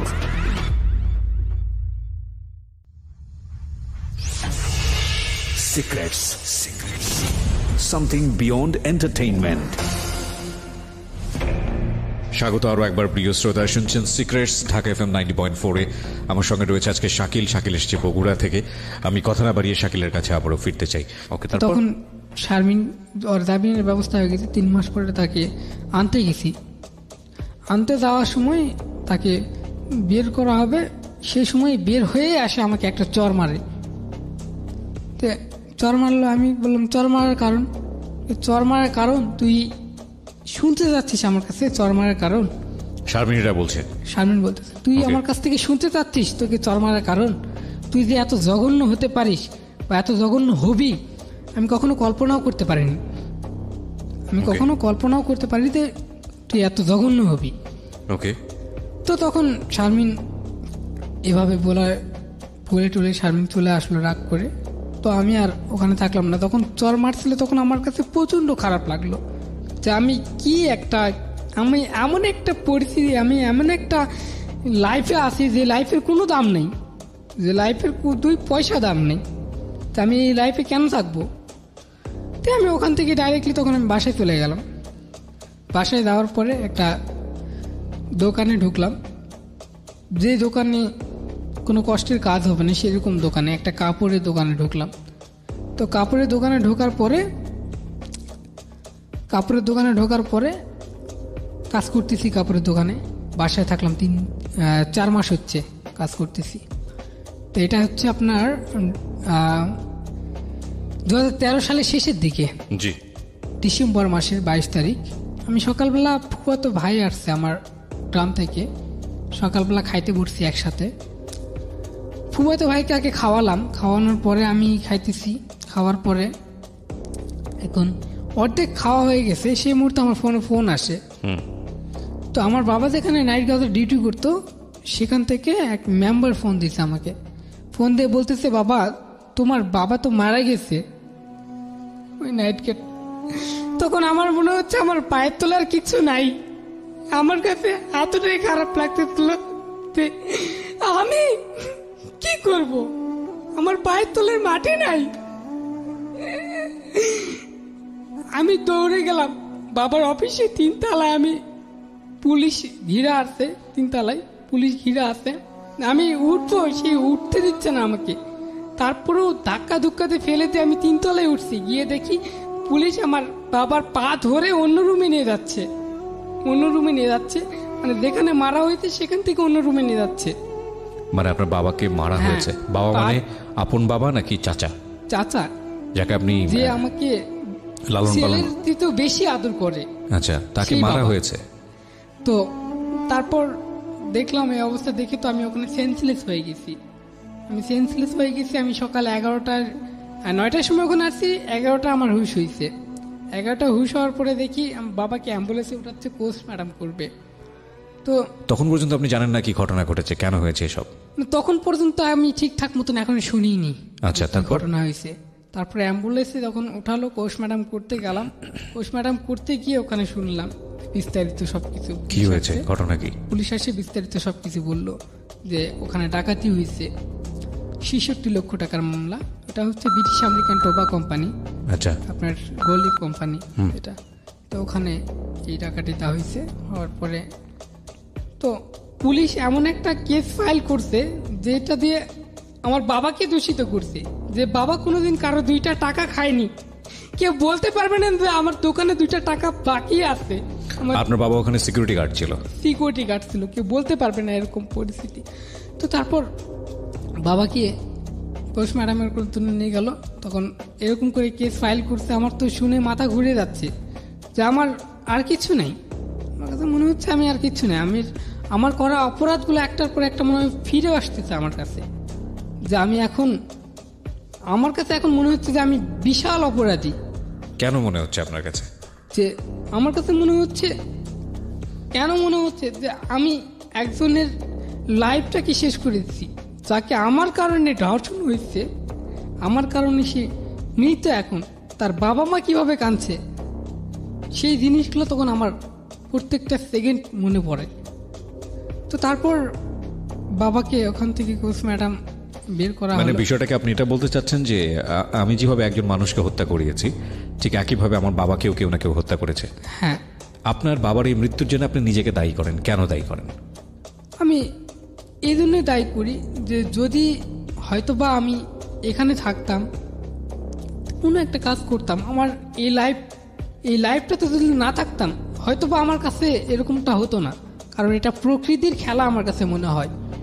ওকে, এটা ঠিক আছে, আপনি যদিও বিষয়টা abstract, তারপরেও আপনি মনে করেন যে এই মৃত্যুটা আপনার কারণে হয়েছে। ওকে, তারপর বাবা এভাবে তো মারা গেল, ওখান থেকে এইভাবে দূষিত করার পরে যারা ডাকাতি করছে তাদেরকে দেখলাম না, এরকম দেখলে একটা মানুষের মানে চেহারা দেখলে মনে হয় যে এরকম এই মানুষটা এরকম এখানে ডাকাতি করছে, কিন্তু না। পরবর্তীতে আমি নিজে প্রমাণিত হয়েছি যে এটা সম্পূর্ণ কেস সাজানো। কারণ যে ডিস্ট্রিবিউটার ছিল, সে ডিস্ট্রিবিউটার আমি থানায় গেছি আমার কেস ফাইলটা উঠাবো, যে মৃত্যুর সার্টিফিকেটটা ওঠানোর জন্য। কেসের কাগজটা ছাড়া মৃত্যুর সার্টিফিকেটটা ওঠানো যাবে না। তো আমি থানায় গেছি, থানায় যাওয়ার একটু আগে ওরা ঢুকছে, যে কেশিয়ার ঢুকছে, ম্যানেজার ঢুকছে, ঢুকে ব্যাগে করে 1 ব্যাগ টাকা নেতা ঢেলে দিল ওখানে। অতি সামনে 1 ব্যাগ টাকা নেতা ঢেলে দিল, আমার নিজের চোখে দেখা। আমি যেই মাত্র ঢুকছি, ঢোকার সাথে সাথে ওরা গেটটা লাগাই দিয়েছে। গেটটা লাগাই দেওয়ার পরে 3 ঘন্টা পর আমাকে ডেকে এরকম ব্যাপারটা বলে যে আসামি ধরা পড়ছে, তারা স্বীকারিত করছে যে তোমার বাবাই এর সাথে জড়িত ছিল। এই জন্যেই আমি তখন প্রশ্ন করলাম যে জড়িত ছিল, যে তাকে কেন মারা হলো? যদি জড়িত থাকতো তাহলে সে টাকা নিয়ে তো পালাই যেত, তাকে কেন মারা হলো? তখন তারা বলতেছে তাকে মারা হয়েছে যে ওখান থেকে 66 লাখ টাকা ছিল, সেই 66 লাখ টাকার মধ্যে থেকে 34 লাখ টাকা বাবা নিবে, বাকি টাকাটা 12 জন ভাগ করে দিতে বলতেছে।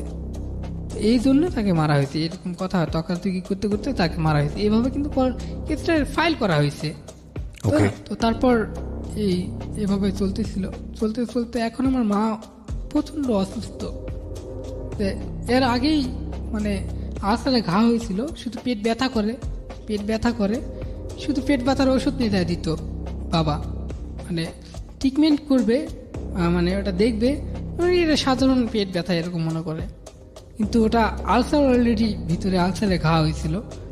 তো তারপর এভাবে চলতেছিল কোনো রকম, চলতে চলতে মাঝখানে একটা কথা বলা হয়নি, যে শারমিন আমার সাথে রাগ করে, সেই শারমিন আমাকে ফোন দিয়েছিল, কারণ অলরেডি সে আমাকে টিভিতে দেখছিল। আর তাছাড়াও কি হিসেবে দেখেছিল? টিভিতে দেখছিল যে আমার বাবা মারা গেছে, কান্নাকাটি করছি। আর ওটা নিয়ে রিপোর্ট হয়েছিল? হ্যাঁ, রিপোর্ট হয়েছিল। আচ্ছা, টিভি রিপোর্ট হয়েছিল, পেপারিং হয়েছে, অনেক কিছুই হয়েছে। তো টিভিতে দেখছে, দেখার পরে আমাকে ফোন দিয়েছিল একদিন। ফোন দিয়ে বলতেছে যে দেখো, তুমি একজনের সাথে অন্যায় করছো, সেই অন্যায়ের সাজা কিন্তু তুমি পাচ্ছ।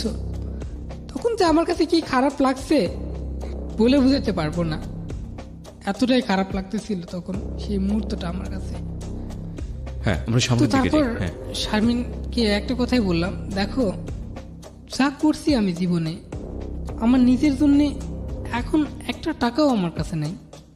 যে আমার বাবার জন্য মিলাদ পড়াবো, সেই মিলাদ পড়ানোর মতন আমাদের কোনো পরিবেশ ছিল না। এই 10 গ্রাম প্রতিবেশী সবার কাছ থেকে চাউল ডাউল দিয়ে যেখান থেকে যেভাবে কালেকশন পারে সেভাবে কালেকশন করে মিলাদটা মাহফিল করানো হয়। তো তারপর ওই শারমিনকে ওখানকার আরেকটা ছেলে ছিল, যে আমরা যে ডিপার্টমেন্টে কাজ করতাম সেই ডিপার্টমেন্টের এক ছেলে ছিল, সে তার সাথে আমার অনেক ক্লোজ, মানে অনেক ক্লোজ ছিলাম।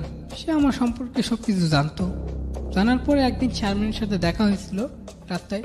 দেখা হওয়ার পরে শারমিনের সাথে কথা হয়েছে, আর কথা হয়েছিল তখন শারমিনকে বলছে যে এই বৃত্তান্ত কিসের জন্য করছে আর কিসের জন্য গিয়েছিল। আর ও কখনো ওর ধর্ষণের কথাটা চিন্তাও করেনি। তো ও শুধু খারাপ লাগতেছিল যে বাড়িতে আসছিল আর ওই ছেলেগুলো এরকম করছে। তখন শারমিন চিন্তা ভাবনা করার পরে রাতে আমাকে ফোন দিয়েছিল। ফোন দিয়ে বলতেছে যে আমি সবকিছু তোমার সম্পর্কে জানলাম, সবকিছু শুনছি, আসলেও এখন কি করার। আপনি ইয়াবার যেই ধরনের বিজনেসের সঙ্গে জড়িত ছিলেন সেখান থেকে কি বের হয়ে আসছেন, নাকি এখানে এখনো জড়িত আছেন? বের হয়ে আসছে। কিভাবে আসলেন বের হয়ে, বা কি ঘটলো ঘটনা শেষ পর্যন্ত? ওই যে শারমিন জেলে গেল, জেলে যে বের হয়ে আমাকে যে চর মারলো, চর মারার পর থেকে তো আমি ওখান থেকে তো বের হয়ে চলে আসলাম ডিরেক্টলি। এখানে আসে আমি কাপড়ের দোকানে ঢুকলাম। কাপড়ের দোকান বলতে? কাপড়ের দোকান, সেলসম্যান ছিলাম। আচ্ছা, কি ধরনের কাপড়ের দোকান এটা? কোথায় কাজ করতেন? এটা বগুড়াতেই। বগুড়াতেই? হ্যাঁ। আচ্ছা, তো ওখানে সেলসম্যান হিসেবে কাজ করেন? সেলসম্যান হিসাবে কাজ করতাম। তো তারপর তো আপনি নিজেও তো ড্রাগ নিতেন? না, আমি ড্রাগস আপনি কখনোই ইয়াবা নেননি? কখনোই না? না। একটা টেস্টও করে দেখেন? শুধু সিগারেট খাইছি। সিগারেট খাইছেন, কিন্তু ইয়াবা কখনো টেস্ট করে দেখেন না। আপনি অনেক লাকি যে আপনি এটা করেননি, কারণ এই বিজনেসের সঙ্গে যারা জড়িত থাকে তারা অনেকেই এটা করে। আপনার বাবা মারা গিয়েছে, মানে আপনার চাচা যিনি, তিনি মারা গিয়েছেন। আপনার আসল বাবা উনি কোথায়? উনি আছে, এখনো আছে, কাশপুর এলাকাতেই আছে, কিন্তু আমাদের কোনো যোগাযোগ নেই। খবর রাখে না। মা কোথায় আছে আপনি জানেন না? না। আপনার চাচি বা আপনার যারা কি বলা যেতে পারে, চাচি এখন কি অবস্থায় আছে? উনি বলছিলেন যে একটা মারাত্মক রোগে আক্রান্ত। হ্যাঁ। কি হয়েছে ওনার? ওনার ওই আলসার ঘা হয়েছে, ঘা থেকে একটা কিডনি সমস্যা হয়েছে। আচ্ছা, আপনার বোনটা?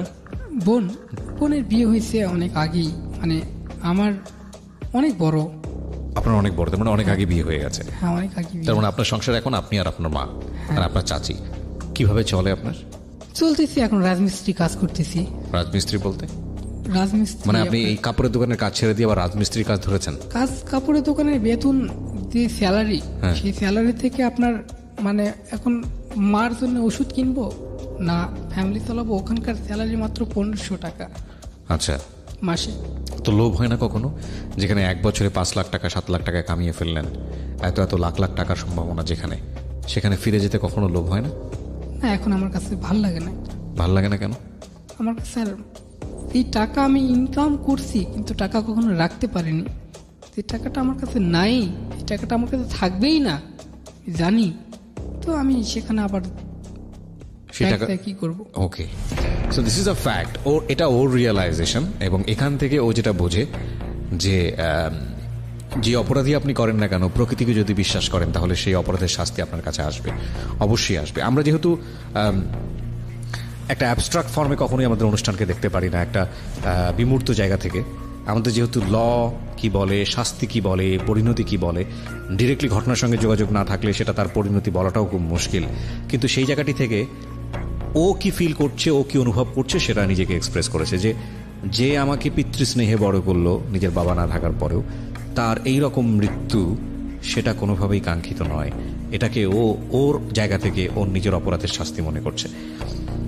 জানি না এটাকে আমি কি বলবো আমার জায়গাটা থেকে, তবে আমি যেটা মনে করি যে একটা শিশু বড় হয়ে ওঠা এবং তারপরে তার এই রকম ড্রাগ ডিলার বনে যাওয়া, ব্যবসায়ী বনে যাওয়া, কিছু কিছু ঘটনা আজকে এখানে খুব সুন্দরভাবে রিভিল হয়েছে। একটা জায়গায় গিয়ে হয়তো ও থেমে গেছে, যদিও থেমে না যেত তাহলে ওর ভবিষ্যৎটা হয়তো ভয়াবহ রকমের ভবিষ্যৎ হতো। এবং এটা ঠিক যে ইয়াবা কিভাবে আসে, ইয়াবার সাথে কিভাবে জড়িত থাকে, স্কুল ব্যাগ থেকে শুরু করে অ্যাম্বুলেন্সে যাওয়া এবং তারপর এটাকে পাচার করা, সব কিছুই আপনারা মোটামুটি জেনেছেন। এটা একটা মরণবেধি নেশা। বাংলাদেশে যারা ইয়াবা খান বা ইয়াবা সেবন করেন তাদেরকে আমি একটা কথাই বলবো, এটার পরিণতি খুব ভয়াবহ। এবং সেটা নিয়ে খুব শীঘ্রই, খুব সামনেই আমরা আসছি আরও একটা এপিসোডে আপনাদেরকে জানানোর জন্য। কোনো ড্রাগই কখনোই কাউকে স্বস্তি দেয় না, খানিকটা অন্যরকম ফিলিংসের মধ্য দিয়ে নিয়ে যায় এবং তার পরের যে জীবনটা শুরু হয় সেটা আরও ভয়াবহ। প্রিয় শ্রোতা, আমরা শেষ করছি আজকের সিক্রেটস। একটি কথা বারবার বলি, আবারও বলছি, আবারও বলবো, একজনের ভুল থেকে শিক্ষা নিন, একজনের অপরাধ থেকে, নিজেকে অপরাধী হওয়া থেকে দূরে রাখুন। ভালো থাকুন সবাই। আজকের মতো শুভরাত্রি। Secrets. Something beyond entertainment.